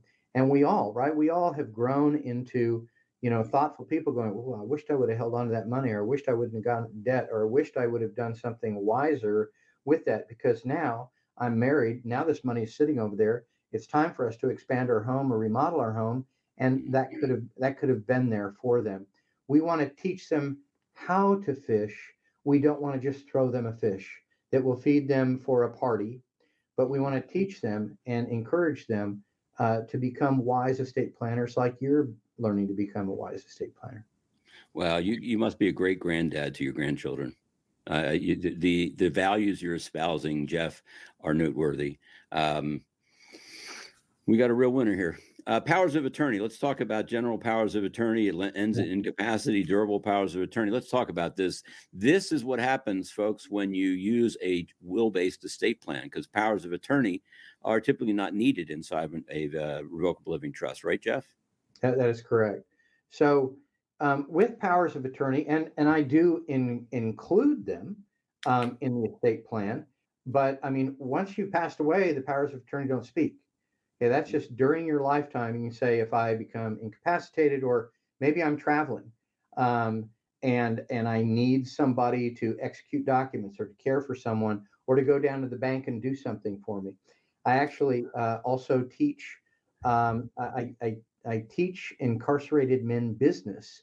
I go into prisons and teach, and try to teach them how to form a business so that they can speak with their spouses on how to form a business so they can make money when they're incarcerated. And so they need a power of attorney so that any account that was in his name, we do go into women's prison, but I'm just using men for example. That's what they can be used for, these powers of attorney. But once you pass away, they don't speak. So in an estate plan, so wills will have powers of attorney, but then it's done. But with a trust estate, you have, what do you have? You have successor trustees. You have trustees and successor trustees that can continue to act with the property that is in the trust estate and continue to handle. They literally just step right in. Let me tell you a situation that we had a problem with. I'm in the state of Maryland, and when we drafted general and durable powers of attorney, what we found out is that some banks would not accept them because the bank didn't know whether or not that power of attorney was the latest power of attorney, and they're actually on the hook.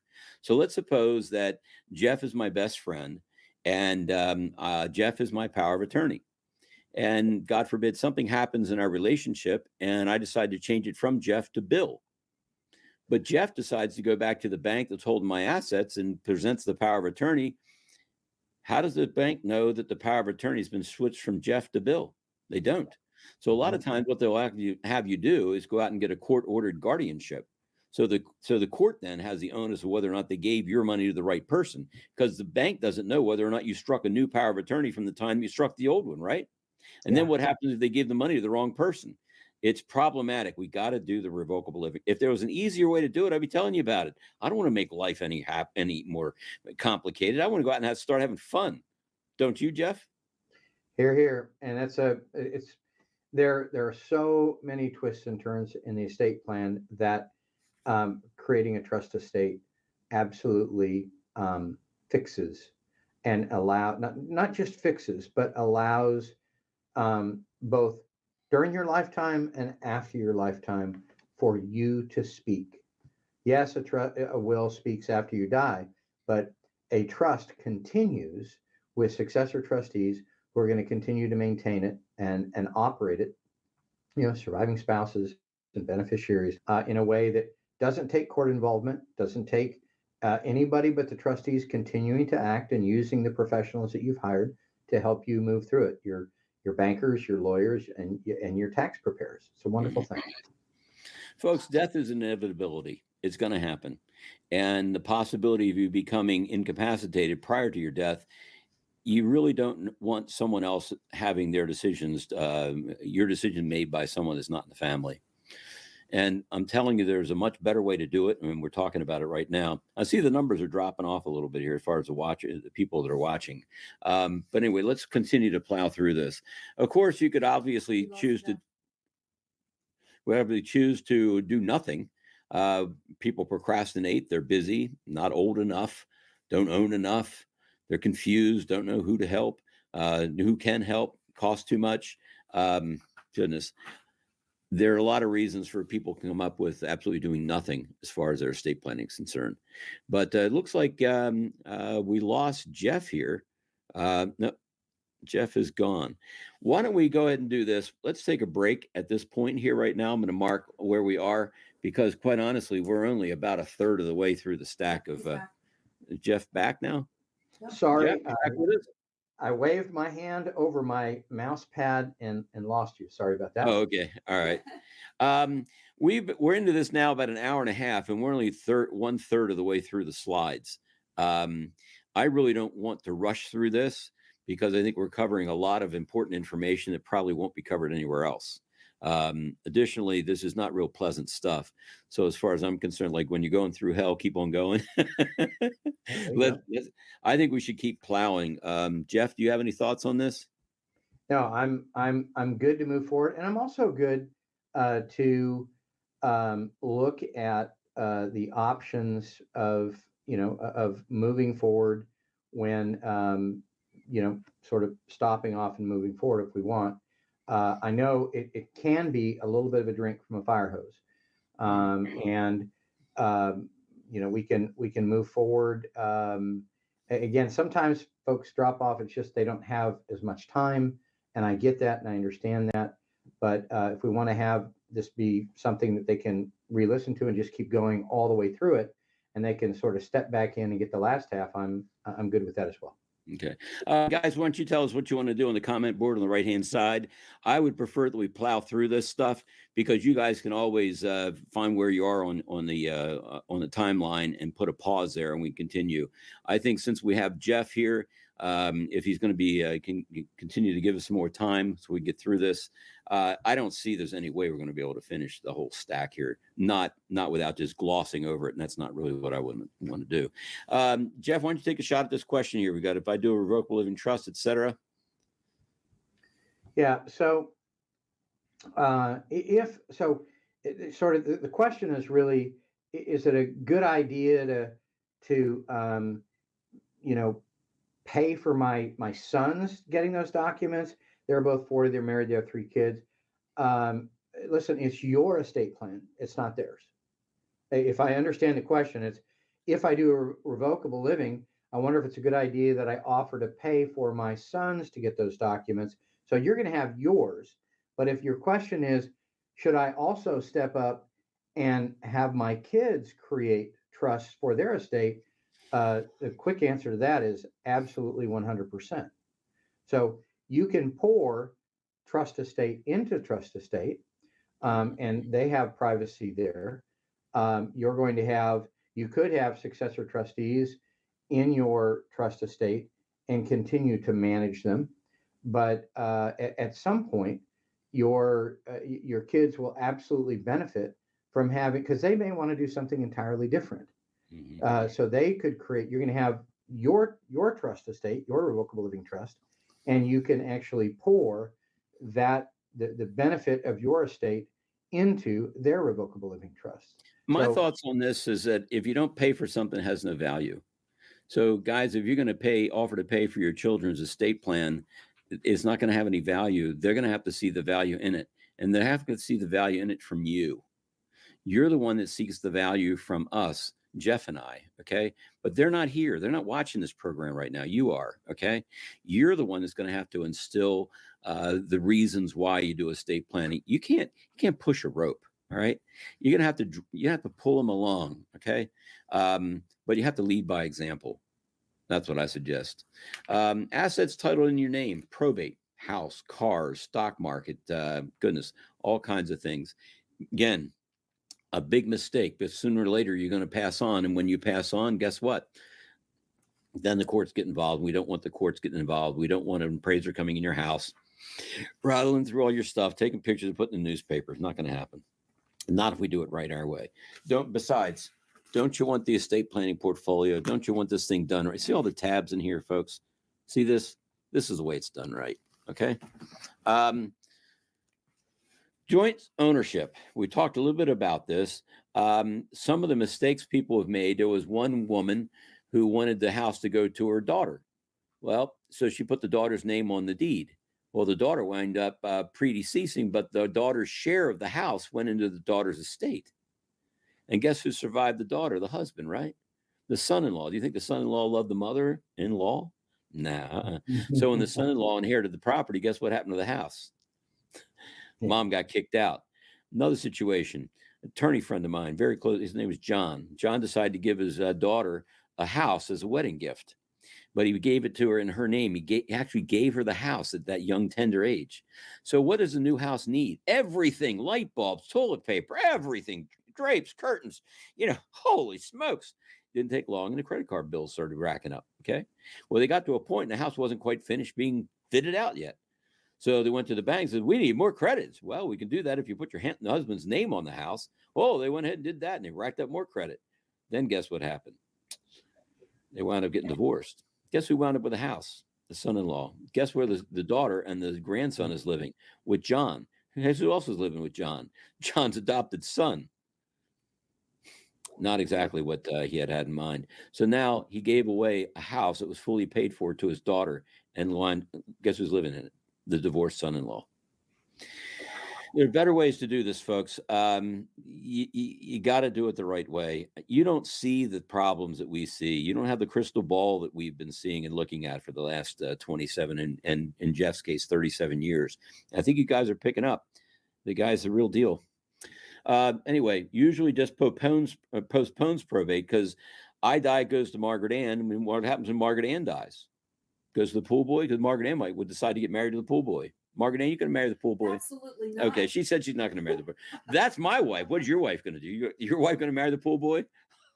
Jeff, you don't look real sold on that. We haven't met your wife yet.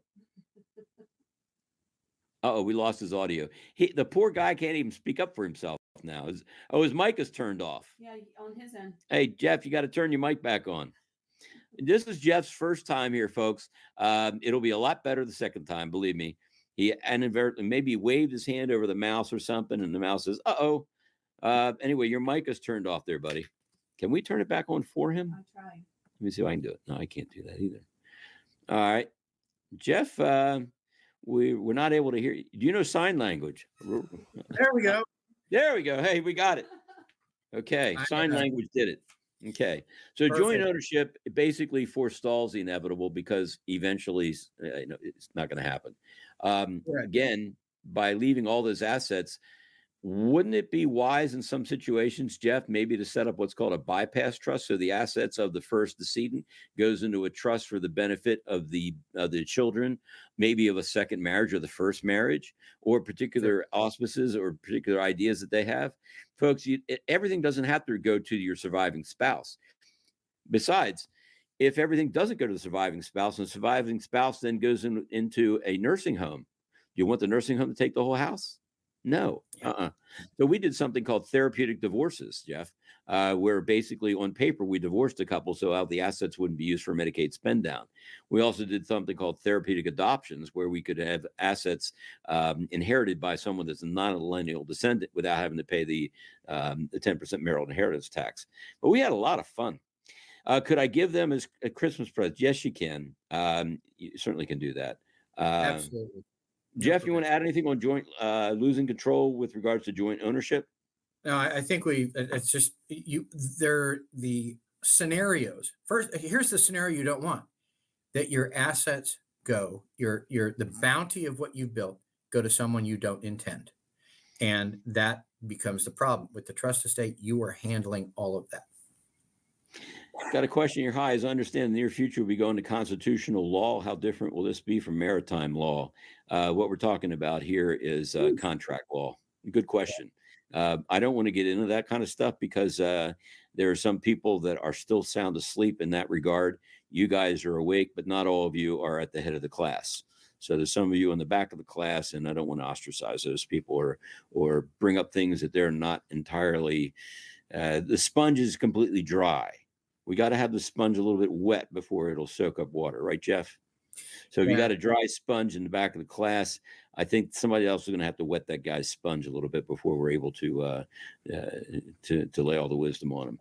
And at the end of the day, contract law is contract law. Listen, contract law has been around since the common law that we inherited, and that's a part of what's happening here. But that conversation is an entirely different broadcast for sure. You're nailed on all the levels here, Jeff. You really are. I don't even know you're doing it. Joint ownership. Robert and Sylvia are joint owners. Robert dies. Sylvia inherits Robert's share. There's no probate. Sylvia dies. Guess what? There goes the probate. And Sylvia's heirs inherit the home. But what percentage of the home do they inherit? Let's suppose there's a mortgage outstanding. Could it be that this young couple might have to borrow money in order to pay the probate commissions, Jeff? Yeah, absolutely. So here we are. You're sort of at the second spouse to die issue, right? So you've got the next inheritance, and this is where the kids. I literally had this situation where the kids inherited the farm, and so in an interspousal transfer, in a joint ownership, there's not an event, and in a trust estate, there's also the unlimited marital deduction. When the first spouse dies, it goes straight to the next spouse with no taxable event. It's an unlimited What he means marital. by unlimited marital deduction is, let's suppose the couple is worth of $480 million, okay? And one guy dies and leaves his assets to his wife, joint ownership with right of survivorship. No probate, no taxes, none of that stuff. Basically, what they're doing is they're leading the surviving spouse into a false sense of security. Oh, nothing happened. I guess I just leave it to my kids the same way. No, it doesn't work. No. And that literally, the family had a beautiful, it was a quarter section of property, so 160 acres. And we had to do a lot of different things, some estate plan things, some redeeding and that sort of thing to take care of it. And we can handle it. But if you do it now with the trust estate, you're not going to pay me to do that. And you're not going to be dealing with a court to help you with all that. You've got it dialed in with the trust. You can either use the AB, you can use a bypass, you can use a Q-tip. Those discussions are an entirely different.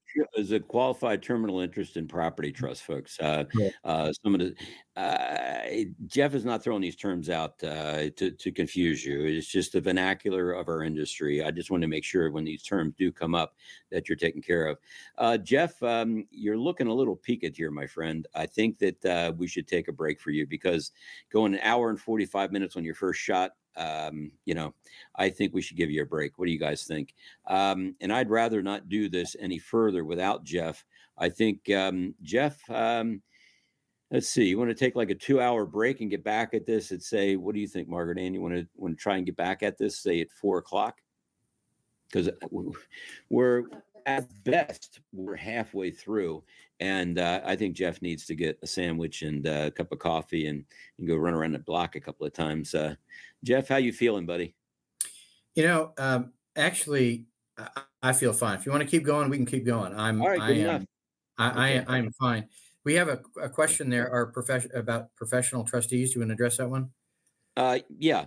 Basically, when I was in business, if the family didn't have anybody they could name, they could hire a professional trustee, and the trustee would charge about 1.5% to 2% of the total assets inside the trust, even before they spring in action. I didn't like that idea. And then when they spring in action, then there's a different percentage that falls in place as well. I don't like that idea as well. Folks, if you don't have a friend, I'm Ted, I'll be your friend. Look, I don't like this idea. What about you, Jeff?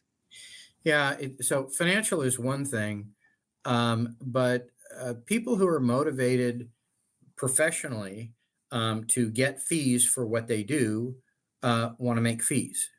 Not saying that they would do anything improper necessarily, but they're motivated like a stockbroker for getting fees for transactional work.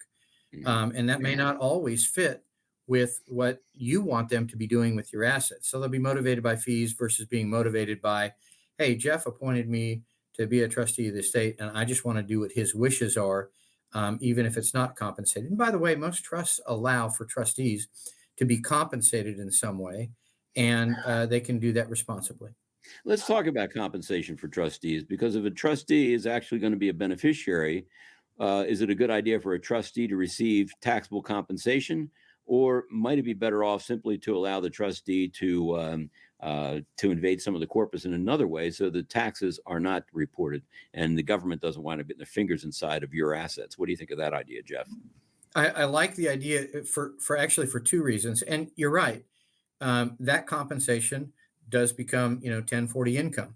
So you can deal with that, or you could deal with it in another way. So maybe you would deal with it in other ways. We're just not really sure.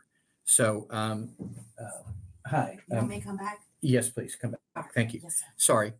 And in the ways in which you can help those who are participating as trustees or even beneficiaries is allow them access to the principal or the corpus of the trust in ways that wouldn't result in 1040 income.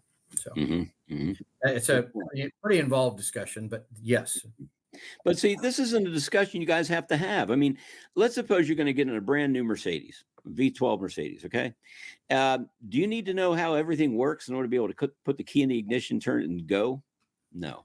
There are some of you that need to know everything, and certainly here are the answers, okay? But to the average person, they just want to know that it's going to work. That's what my clients want to know. Ted, when the crap hits the fan, when the shiitake mushrooms hit the fan, is everything going to work? And it does work. And you can know that it works because all you got to do is Google the Provenza group, okay, and find out how many problems we had with the Baltimore Business Journal, or what's it called? Yeah. Not Bureau. It's better business. Better. We never had any problems, folks, because you make it you lock it up. You make it so daggone iron fist, so no one gets their fingers inside this thing, okay? And you put that daggone inter rorem clause in there and you stop this. Now, Jeff, I understand some states are pushing back against the inter rorem clause, again, which basically says if anyone chooses to challenge the terms of the trust are automatically disinherited. What are you seeing in that regards? Yeah, and when we say some states, some is a small number. It absolutely is a small number. But I think we're ending up with too many activist,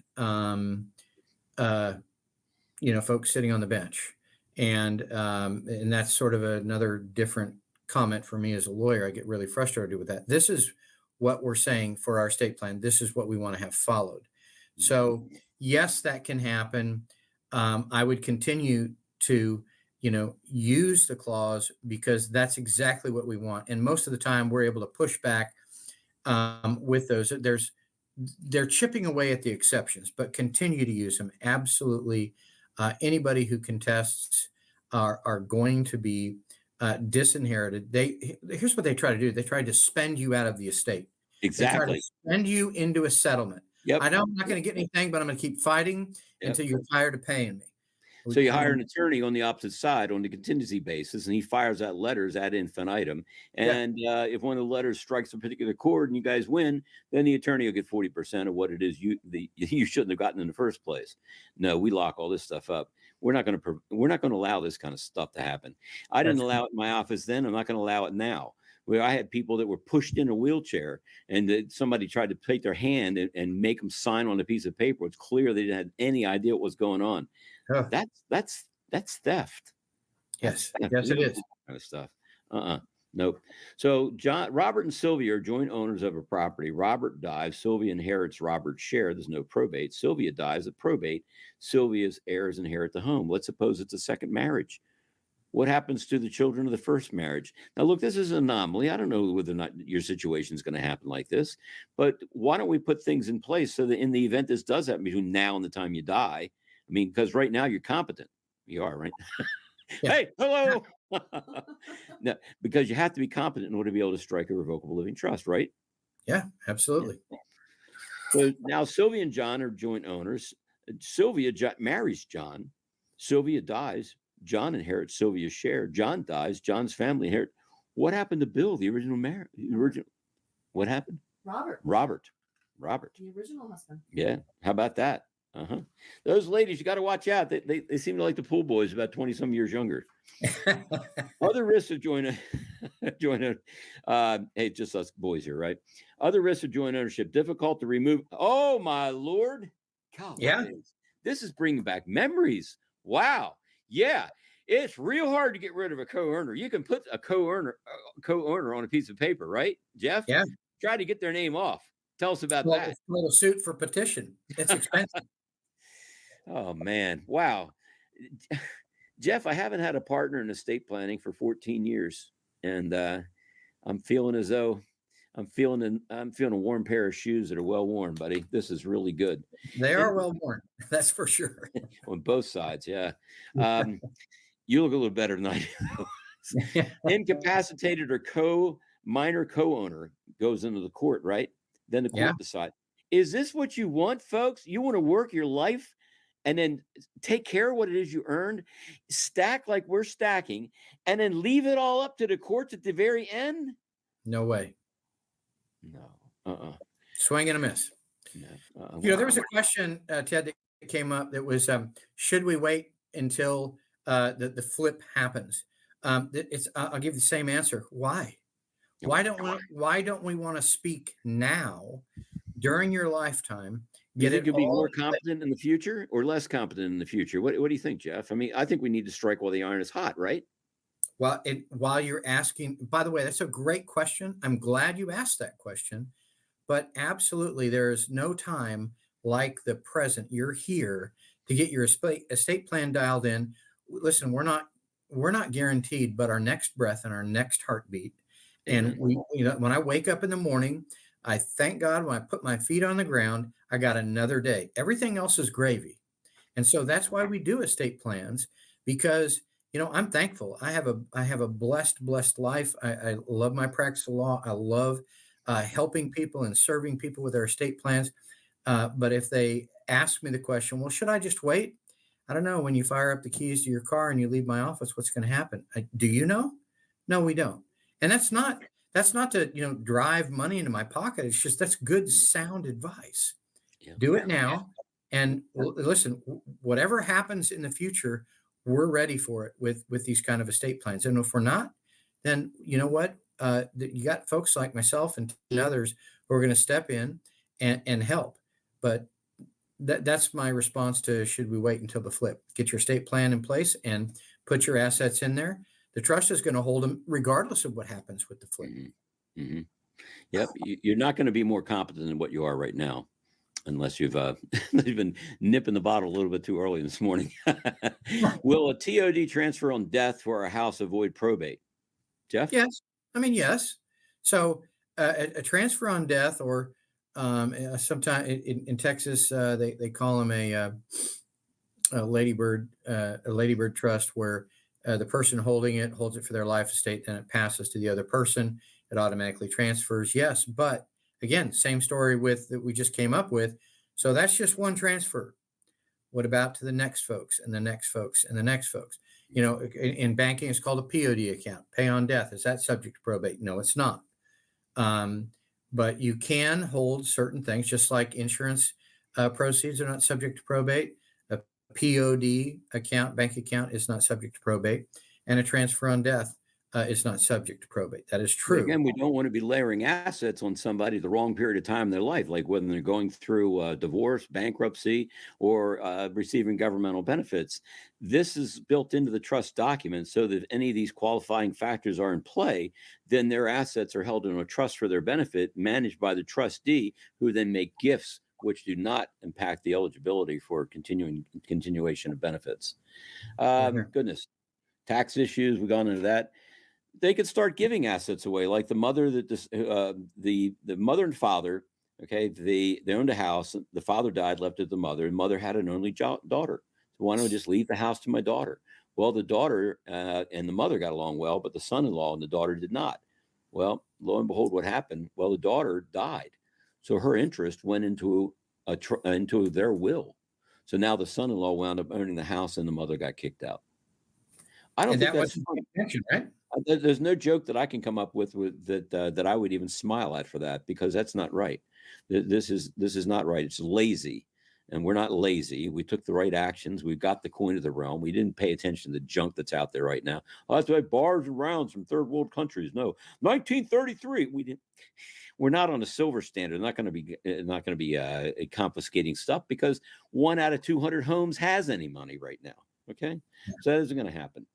Giving assets away, I don't like this act. That's not the way you do it, folks. Okay, asset is gone. How comfortable are you going to feel not even owning a house that you're in? Because all kinds of things can happen. You don't want to lose the only asset you have at this point. So, Jeff, you want to go into can delay Medicaid and SSI benefits, giving assets away?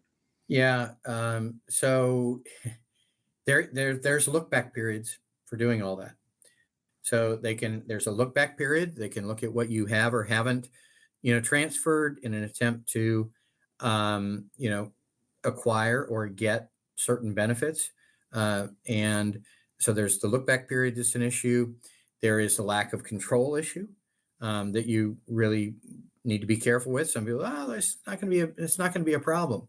Well, listen, I've had disagreements with family members that didn't go well, and you don't know what you don't know, And and money changes people.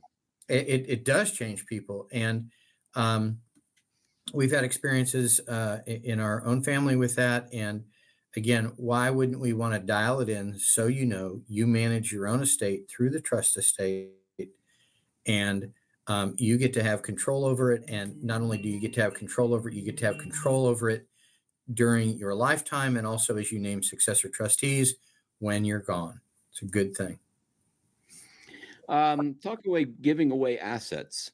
We lose the step up in basis, right? Now, the remainder of the asset that's held in the original owner's name, okay, that'll get a partial step up in basis. I don't know if you've dealt with that. I know that we've had. I have not personally dealt with it on the partial step up, but I'm the black sheep in the family. Everybody else are CFOs and account. So my dad was an accountant, my brother, my sister-in-law, my niece. They're the ones that I get to ask sophisticated questions to. But yes, on the partial, as well as, when you need to have a construct to take advantage of the taxable issues at your death and post-death, and for the second spouse to die. And that's where we get to handle them within the trust estate. Mm-hmm. And this post stuff that we're talking about, it's $1 billion industry, isn't it? Post-mortem administration. Oh, I can't imagine it being less than $1 billion for sure. And why don't you describe, because I get a little passionate about this, why don't you tell the people what post-mortem administration is all about, Jeff? So, I mean, you have all of a sudden, now you have people figuring out what it is that needs to happen post-death, and they don't do it for free. That's a short answer. And it becomes a cacophony of people who will be involved in that. And when we say, that's why I said, I bet you it's more than 1 billion. I bet you it's several B's. Yeah. And everybody gets their hand in the pie. Everybody is involved in it, and everybody wants to. They wait for those opportunities. Well, who can fight for the people that own the asset, though? Who can fight for them? Who does? Who does? I mean, that's the question. And if you leave it to a nondescript process without a trust estate, you're just inviting that process to happen. Or invite an institutional trustee. I did not like that idea at all. Matter of fact, that's what Charlie had considered. The guy that died, that I became the trustee for his estate. That's something we looked at. But anyway, let's go over giving assets away. And what would that? Let's see here. Would that same TOD for the house include all internal property within the house? No. Jeff? No. So if you're talking about a transfer on death deed, if that's what you're talking about, a real property transfer, that's just dirt. Okay. Dirt and property. So real property is, property, everything is connected to the dirt, right? You got a piece of property, foundation is there. It's not movable. I'm not talking about, mobile homes or anything like that. So in a deed, you're talking about the real property. The contents is called personal property.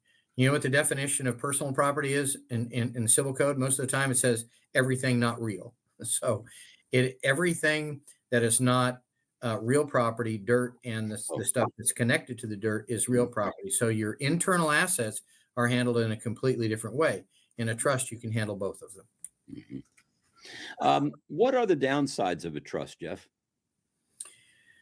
Well, if force me to the question of what are the downsides, somebody said, well, it's more complex. Okay, I have to set up an account, and I have to become the trustee, and I have to go down and pay somebody to put the trust together, and then I have to, put the trust in. I have to put the vehicles in. I have to transfer all the assets in. Well, you know what? What do you do now for the care of your assets? Do you pay your mortgage? Sure you do. Do you pay your electrical bill? Sure you do. Do you pay for your kids' clothing? Sure you do. Do you pay your car payment? Sure you do. So if you're saying that the downside to the trust is there's paperwork and there's complexity and there's management, you do that. You do that now. So when I say downsides to trust, that's the only complaint I get is, well, there's just more to it. It's no more to manage your trust than you're already doing with the assets you currently manage. And frankly, it's one-stop shopping. You have the trust, you put it into the trust, and you make your payments out of the trust. And you have now taken your assets out of your personal name, put it into a revocable inter vivos living trust for all the things that we've already talked about. And you create simplicity, you create longevity, you create predictability, not only for your spouse that may survive you, but also for the beneficiaries and for the generational build that you've had in assets, and as well as speaking after you've passed away for the assets that will be handled as you've directed during your lifetime in the trust. And if someone wants to take the assets out of the trust because maybe for some reason they don't like the trust anymore, can they do that? Is that an issue? Yeah, that's a swing and a miss. You can't do that. I mean, after the first spouse to die, generally it's irrevocable. Right. But during the time that both spouses are alive and competent and they put everything in a trust, can they take it back out of a trust if they want to? Yeah, you can. You can transfer assets in and out of the trust should you want to. It's not like, oh, wait a minute, I put it in the trust and I can never get it back out. That's not true at all. That's why Well, they it would be call true if an irrevocable trust, but folks, there are two different types of trusts: irrevocable trust and revocable. We're talking about revocable living trust.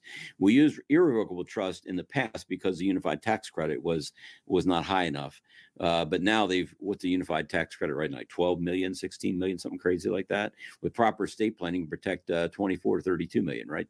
Yep, absolutely. So yeah, it's the ability to control your assets doesn't somehow change or get there's just proper paperwork that needs to be followed. Okay. Folks, we're a little repetition here. We should be able to go through a few more of these slides a little bit quicker.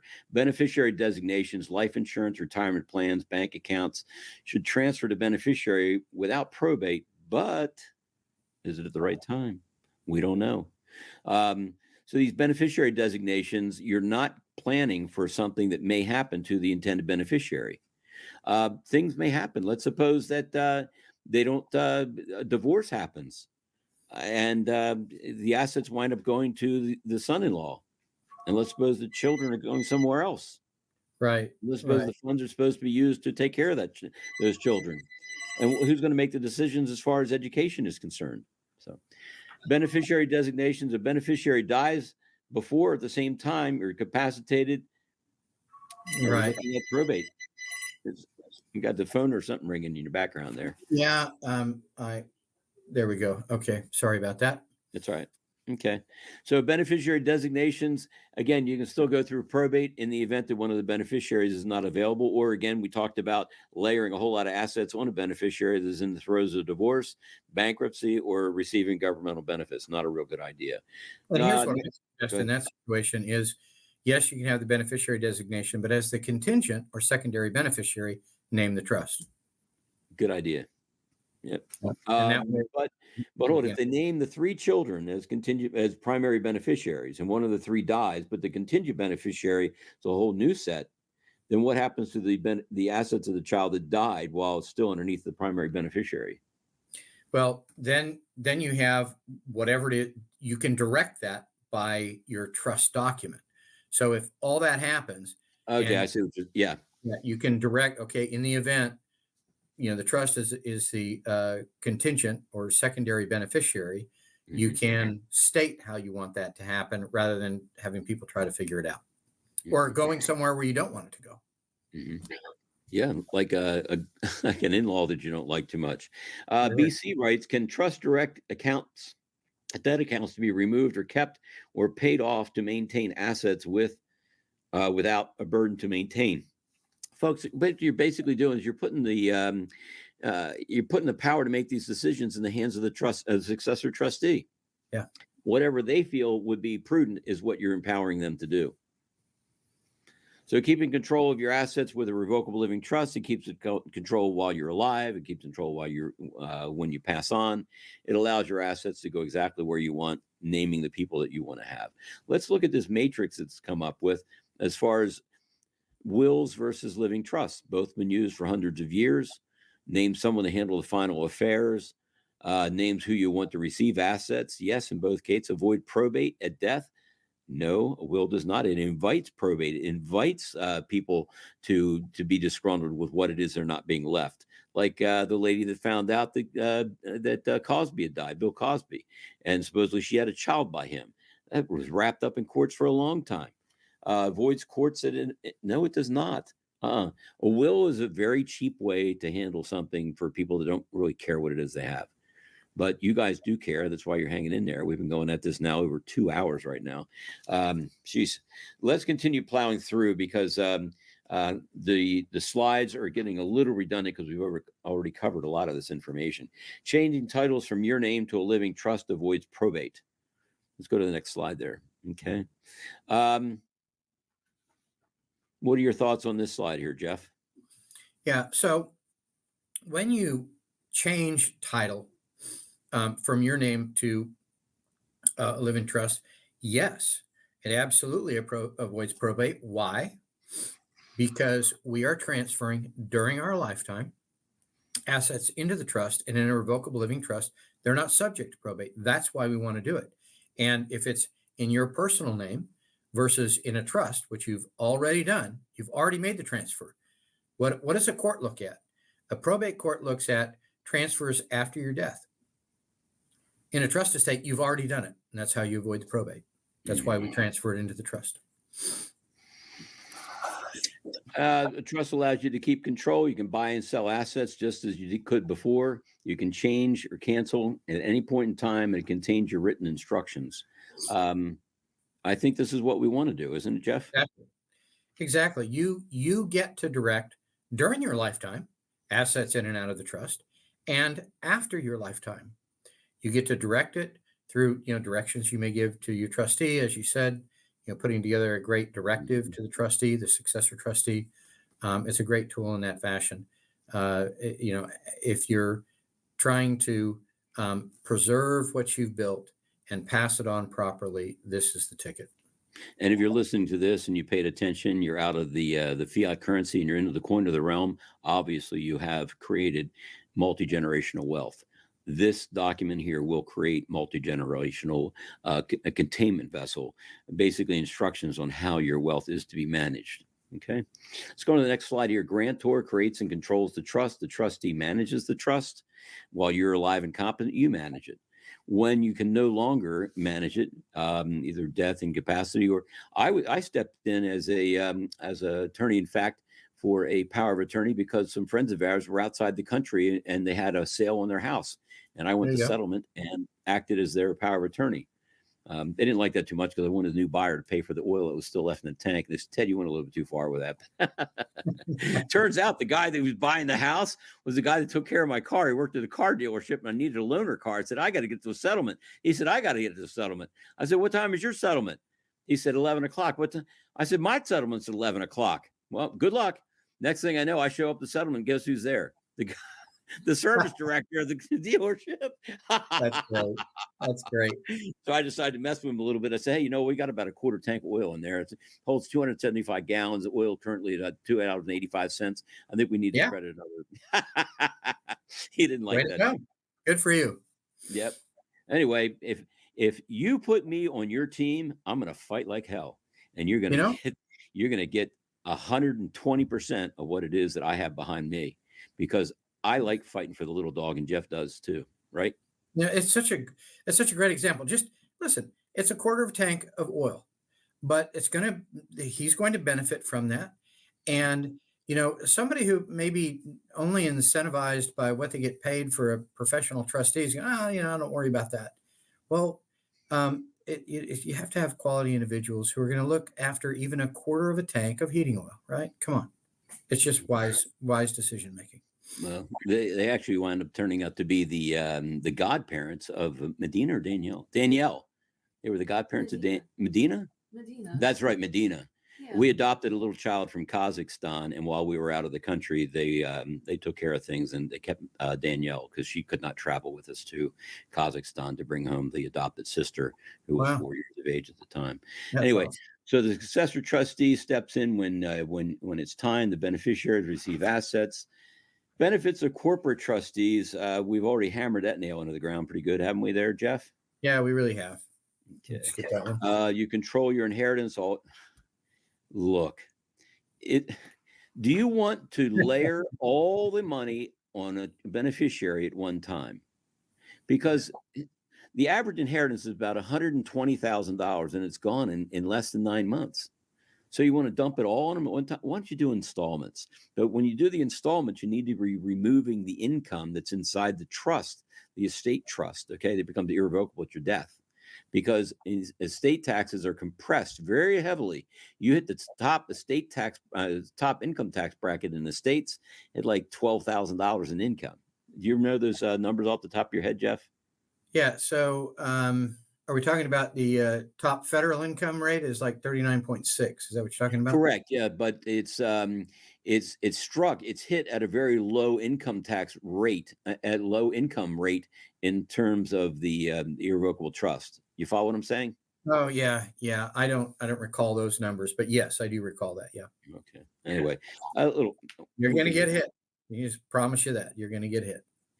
And we want to fight for you, folks. We're fighting for you now. We're fighting battles you don't even know that exist. We know they exist, okay? But let us fight these battles for you, all right? Now, somebody told me that estate plans are running upwards of $10,000, Jeff. What's up with that?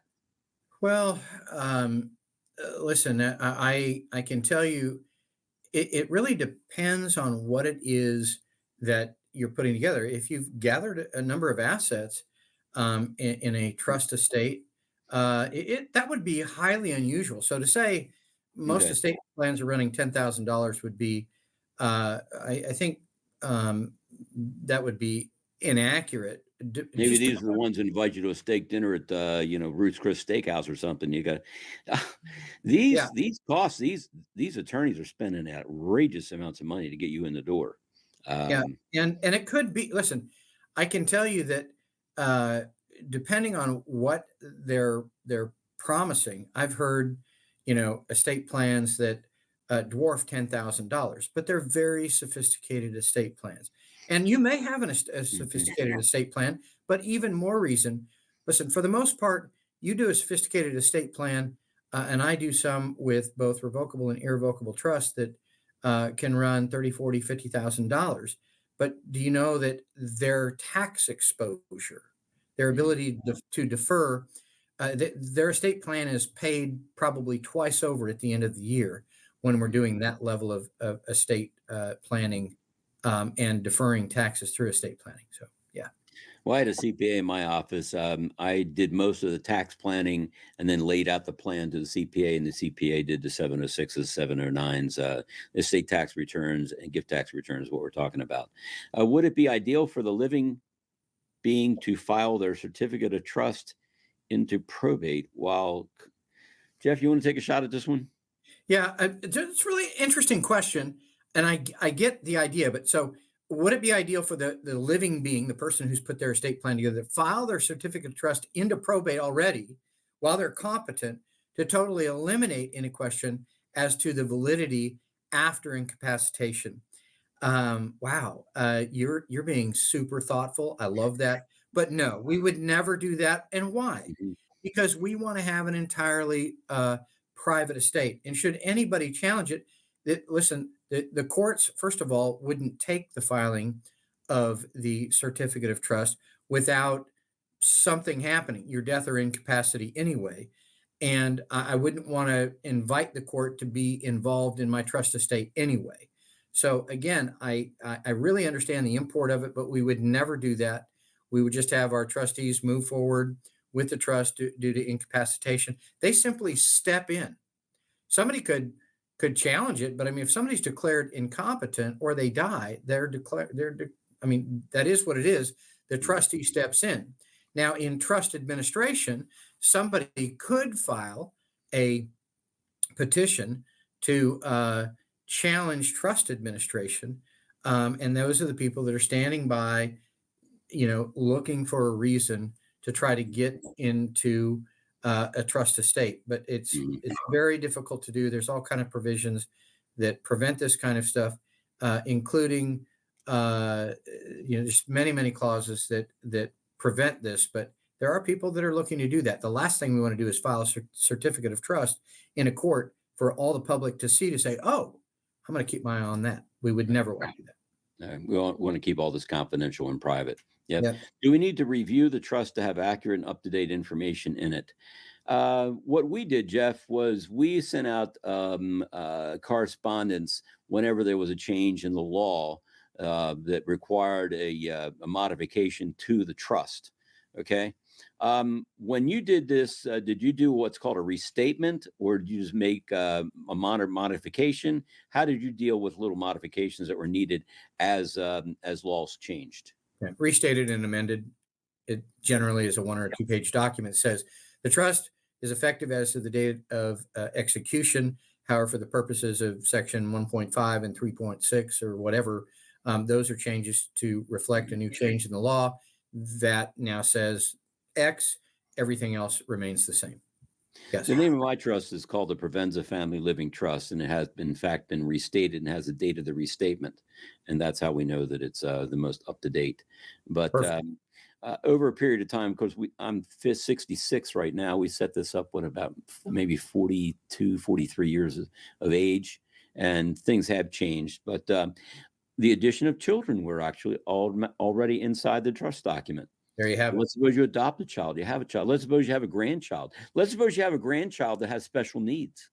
All this stuff is drafted into the trust already, because you don't know this stuff is going to happen. We don't know that it's going to happen. But think of it like Prego spaghetti sauce. It's already in there. I don't know what's going to happen. Okay.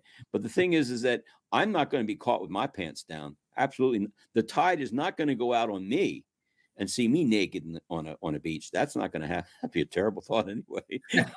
No, Bad visual. Nothing is going to happen that's detrimental. If it could happen, it would have already happened, and it hasn't happened. Folks, if you're going to be doing estate planning, which you need to do, you have to do this. If you're holding silver in a piece of property that's just in your name, Jeff, I've been preaching this. Why don't you we haven't talked about this before. What are your thoughts as far as somebody stacking in a piece of real estate that's just in their name? Yeah. You are going to be disclosing that to the whole world. Okay. So whether you have a will or don't have a will, if it's in your name and not in a trust, you will disclose it. Somebody will disclose it. Either your beneficiaries who step in after your death are going to file an inventory and appraisement. It's going to be all out there. They're going to be in there appraising it. An appraiser needs to come in and get through all up in your stuff. So and of course, the higher the number, the more the attorney makes as far as the percentage of the probate commissions. And I told you what they are in the state of Maryland: 9% of the first $20,000 and 3.6% of the gross value thereafter. I understand in Texas it's a flat 5% probate commissions. Yeah. In Texas, there's not a flat probate commission. They pay hourly. People in Texas, you pay for probate hourly. Now, for appraisers and court fees and all that, it's a different gig. But attorneys are paid hourly. Period. End of story. Let's go over the summary for the Revocable Living Trust. We've taken you out almost 2.5 hours here when your first gig on a broadcast. I think you're doing very well, Jeff. Congratulations. You're going to need a nap after this. Revocable Living Trust summary. It avoids probate at death, more difficult to contest than a will, especially if you put in the interorum clause. Jeff, why don't you explain what your interpretation of the interorum clause is? In a simple fashion, what we want to do is prevent pre-termitted heirs. Again, the people that we say you're out, you're intentionally out, and anybody who may step in and say, well, I should be an heir, or was an heir, or I was promised that if I took care of Aunt Tilly, that Aunt Tilly would give me her entire stack. Right? Mm-hmm. And that kind of contest can come into an estate where it is all in your name. They're going to come in and do that. Now, could they attempt to do that in a trust estate? Very, very difficult, but yes. But at the end of the day, when it's in your name, all of that information is going to be out there in the probate for public to view. You just don't want to do that. And so the clause that prevents anybody from contesting it is a huge, wall to climb. And there are so many different reasons in case law that where you can turn around and go after them for attorney's fees if they contest and if they lose. Oh, Oh yeah, absolutely. So if they wrongfully contest, they don't have any good faith, you can actually sanction the attorney for even bringing it if he or she cannot bring a good faith argument as to why the contest is brought. And well, then you got to collect on the judgment, and what are the chances true. of that? I don't think I want to go down that.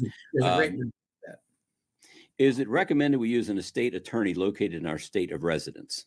Of course. Yes, yes. I'm not advocating that because there what are called. There is a way that companies that are not attorneys can set up estate plans and run them through a review attorney in that particular state. You're getting shortchanged, and I don't like that idea. We're not going to do things that way. We could do it that way and sort of leak a lot of money doing that, but that's not the way we're going to be doing things. It's going to be an attorney in your state that is going to be vetted by us, and we're going to make sure that they provide you with what it is we want you to have, which is a complete estate planning portfolio. This is the way it's going to be, or we won't recommend you that particular attorney. Also, we'll have an idea of what the fee schedules are so that we're going to look all this and we're going to take care of you. Okay. So when you go in there, you're going to have a list of terms so that nothing out of the blue is going to hit you over the side of the head and blindside you. You're going to know exactly what's happening. You're going to be educated when you walk in there. You're going to have your book when you walk in there. You're going to have some photos of what it is you're looking for, and you're going to show them this is what you want. No ifs, ands, or buts. Jeff, is that a good way to approach it, do you think? Absolutely. And it is something that there are going to be different transfer requirements with different states and different. I talked about this early on, but when you transfer your assets into the trust, particularly real property, you want to be aware of whatever provisions there are. For instance, in many states, there's called a preliminary transfer of ownership form that needs to be put in there. If there's any exemption from documentary transfer tax, there will be a taxation and revenue code section for each particular state. Sometimes it's zero, sometimes it's whatever. That's why we want to make sure that we're connecting with an attorney that is well aware of the state transfer documents as it relates to estate planning transfers. Tuesday of next week, folks, I have a phone call with one of the top ladies that's inside the AAEPA, American Academy of Estate Planning Attorneys. And I will be outlining what it is that we're going to be requiring in order for us to provide the names and information of the people that want to get estate planning done. So if you want an estate plan done, what I'd like you to do is to reach out to us. We have an estate planning worksheet we'll get out to you. And when we receive that back from you, with what all the particulars are, we will then match you with an attorney in your home state that can do it according to your state rules and regulations. That's the way that's going to work. So there'll be no mistakes. You're going to know exactly what it is you're going to get. Revocable Living Trust Seminar. Ted, on the estate planning questionnaire, when you get the worksheet, I go through it and answer it to the best of your ability. Don't be alarmed by all the questions, but we're trying to be exhaustive in what we're asking about. But do your very best to do that, because that helps us to help you. I think it's a great way to do that, Ted. Thanks. Also get your head in the game too, to know what type of questions you're going to be asked. And there's going to be some questions that will probably set you back a little bit. You might need to grab a Kleenex. Who do you want to make healthcare decisions for you? Is it going to be this child, that child? I mean, what child would be best to make financial decisions? What child would be best to make healthcare decisions? This is why you want this done right. You want that estate planning letter. You want your last thoughts to be enumerated to them, and you want to keep stuff like real personal, so how many monster boxes, how many tons or whatever you have of silver or whatever. That's got to be kept confidential. Put that in the letter, seal it somehow. If you don't have a signet ring, find something, a spoon or whatever, something from your grandmother. You can find something to make an impression in the ink, in the hot wax. Revocable Living Trust Seminar. We're getting close to the end here, folks. Thanks for hanging in there. We're at 2 hours and 28 minutes. Sorry. but this is going to be something you're going to want to turn back to. This is a resource because we're going over everything in line, okay, line by line. You can control when your beneficiaries inherit, right? So in the event a beneficiary is going through a difficult time in their life, you can make sure that it's protected from creditors, predators, irresponsible spending. Let's suppose you have a child that's a drug addict. Would you want to layer a whole lot of money on them so they go out and buy the really good drugs, a whole bunch at one time? I don't know how this stuff works, but I would imagine it works in that way. It brings all your assets together. Now, the thing, we have something in there called a pour over will, POUR, a pour over will. And the idea of the pour over will is to put the things that are maybe unintentionally or forgotten that should be in the trust.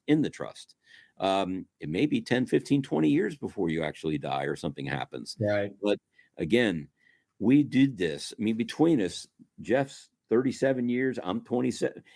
Let's just say over 50 years easily, between 64, actually. You could say over 60 years experience combined. And listen to him.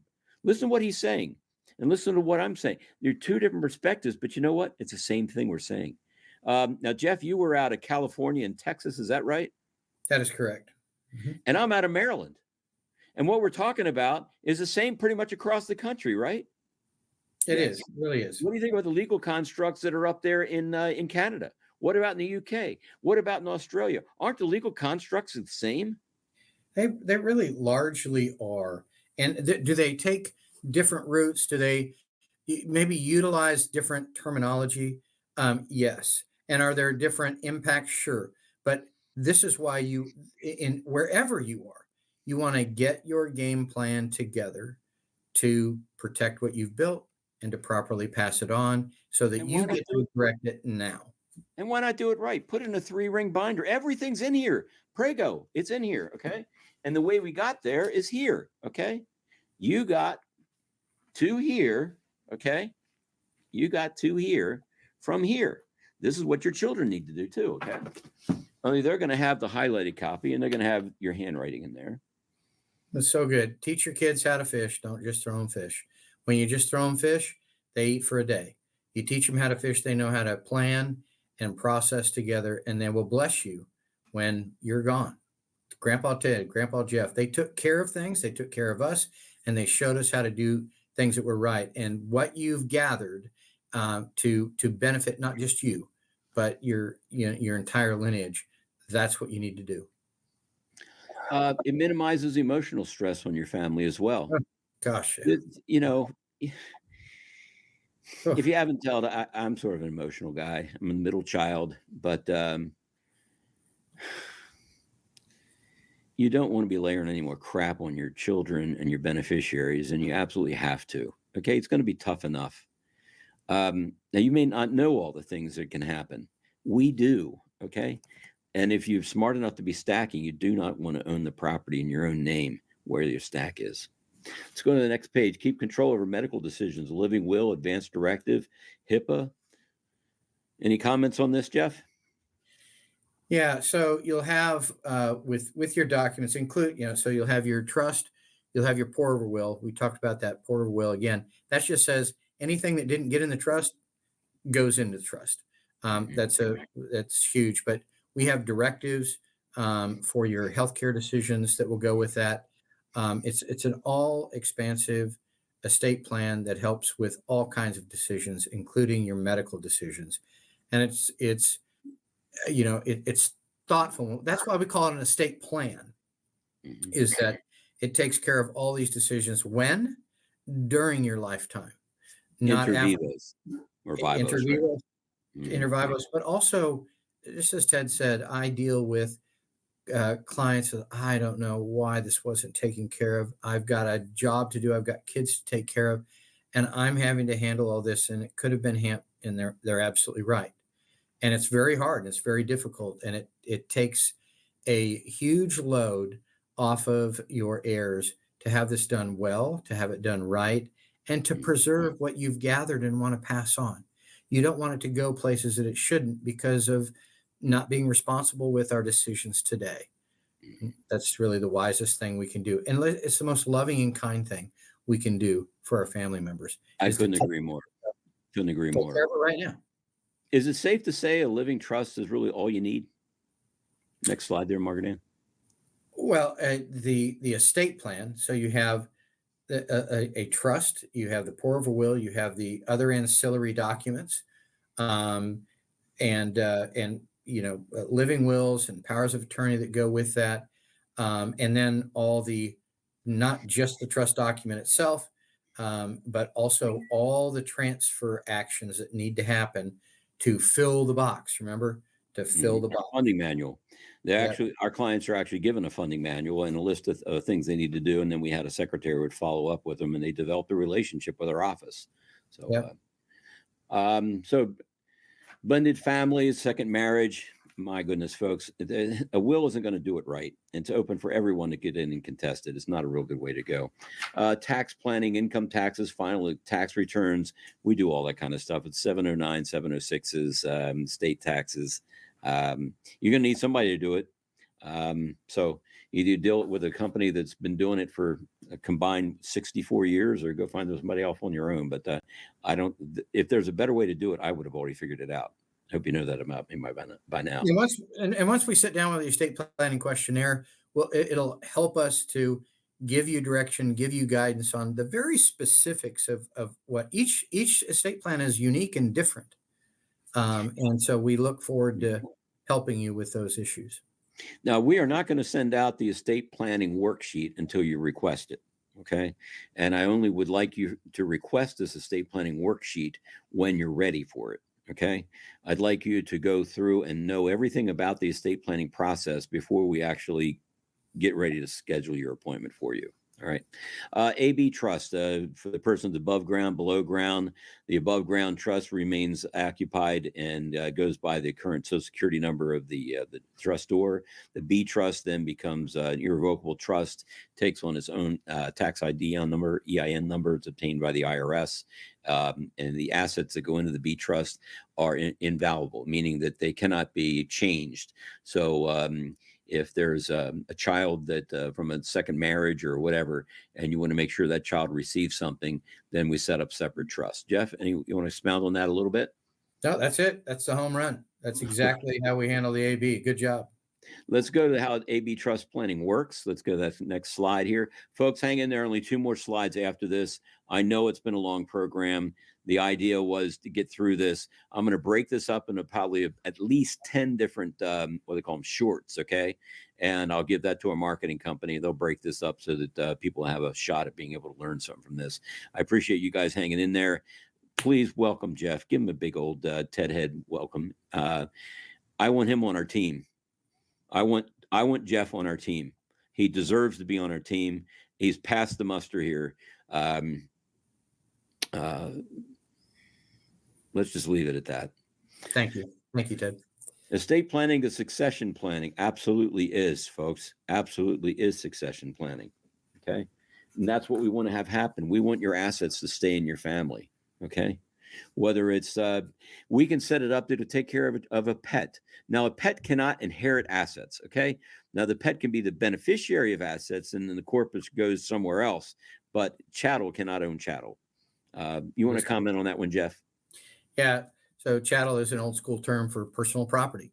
Your animal. I know most of you. I caught that little shot, but I think you're older than I am, aren't you? Yeah, I am. Just 66. about a year. I just turned 67, and 67. Yeah, 67. Wow, I'm 60. When's your birthday? June 25th. So you will be 67, or you will be 68? I just turned 67. Yeah. Oh, wow. Okay, we're pretty close. All right. Yeah. Yeah. So yeah, chattel is, it's just personal property. So yes, my dog, his name is Doc Holliday. My other dog's name is Merle Haggard, just in case. They are human beings, but they're chattel, and they don't get to inherit anything. Sorry to say, but they listen during their lifetime. They get treated like princes anyway, so it's all good. But that's correct.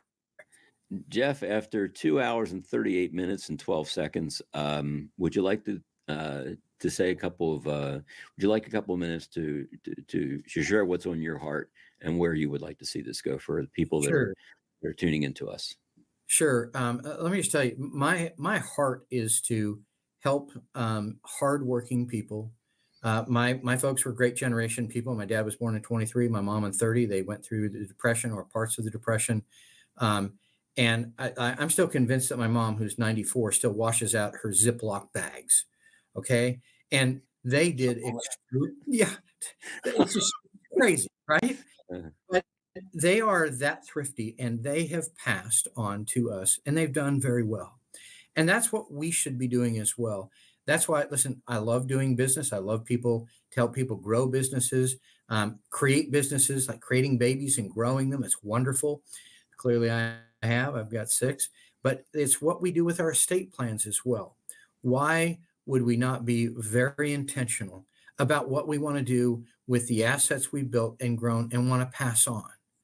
It is some of the most important thing we can do. And that comes right alongside the businesses that you build, that comes alongside the different things that you create, whether that's your kids or a beautiful home. We have an old 1880s home that we're just continuing to grow and build and make into literally a wonderful compound. I want that to pass on correctly. And I want my stack to pass on correctly. And I want the other things that I can pass on, including the information in my mind and to teach each of my kids and my kids' kids to properly manage their estates. And I'm so honored to be here, but I'm honored to be let into people's lives when they sort of open up what they have and say, can you help me? It's very personal to do that. And I really get that. And I take that, when I say honor, I truly mean honor. It's I'm being let in. I would hope, and I'm not being pedantic about this, I really mean when you have your pastor come in and you're sharing things that are hard or difficult or just need some direction, I hope we as estate planners can come in and help you do the same. I'm not equating myself, Oh, I think we hit the mic off button again there, Jeff. Want to hit us again there? I just need to keep my hands away. That's all right. Sorry about that. Wagner doesn't sound Italian. Us Italians, we speak with our hands like this, but yes, Wagner, German? Are you German? Yes. So German, Irish, and Scotch. My wife is French, Irish, and Mohawk. Scary. Oh, Mohawk. And she's a redhead. So we don't mess with Wagner. No, we don't. So that's our heart. That's my heart, and has been since I was privileged from the very first estate plan I did to lean in. And you'll get that kind of attention. I'm not perfect. I'm in process, but I do like to do things well, and I do like to do things thoroughly. So, well, I really appreciate you allowing us to encroach in on your July 4th celebrations. You're down there in Florida from California with your children and your grandchildren, and you've taken a whopping 2 hours and 41 minutes. I think we owe a big apology to your wife for you being such competent estate planning attorney, and one that I am absolutely enamored with. Folks, you don't know what to look for. I do. Jeff is the real deal. I've asked him a lot of questions. He's hammered the ball out of the park on every daggone one of them. And this was not a stacked interview. He answered all these questions on his own. The man is the real deal. So let's welcome him into the program here, and let's get him set up with his own email address. Jeff@tedspeaks.net is going to be his email address. You got a question? Of course, you can reach out to me, but Jeff has 10 years more experience than I do. So I'm comfortable with that. And I hope you guys have become comfortable as well. So without any further ado, let's all enjoy the rest of our July 4th holiday here. We got this one in the bag. 2 hours and 45 minutes looks like it's going to wind up being the longest one I've ever done. And Dr. Rebick, apparently the congestion did not occur in my sinuses. Maybe that's because I had a co-host here today with Jeff. And of course, I'm Margaret Ann helping me as well. But sure. Folks, we love you. God loves you. And we're going to be back with another message. We're going to see you through this whole thing. We're not going to leave you in the lurch. Jeff, any final words you have? No, that's great. And God bless all of you. We look forward to helping you. And once again, we're just honored to be let in, and we'll do our very best to serve you. Reach out, folks. We love you. God loves you. We'll chat again real soon. Bye-bye.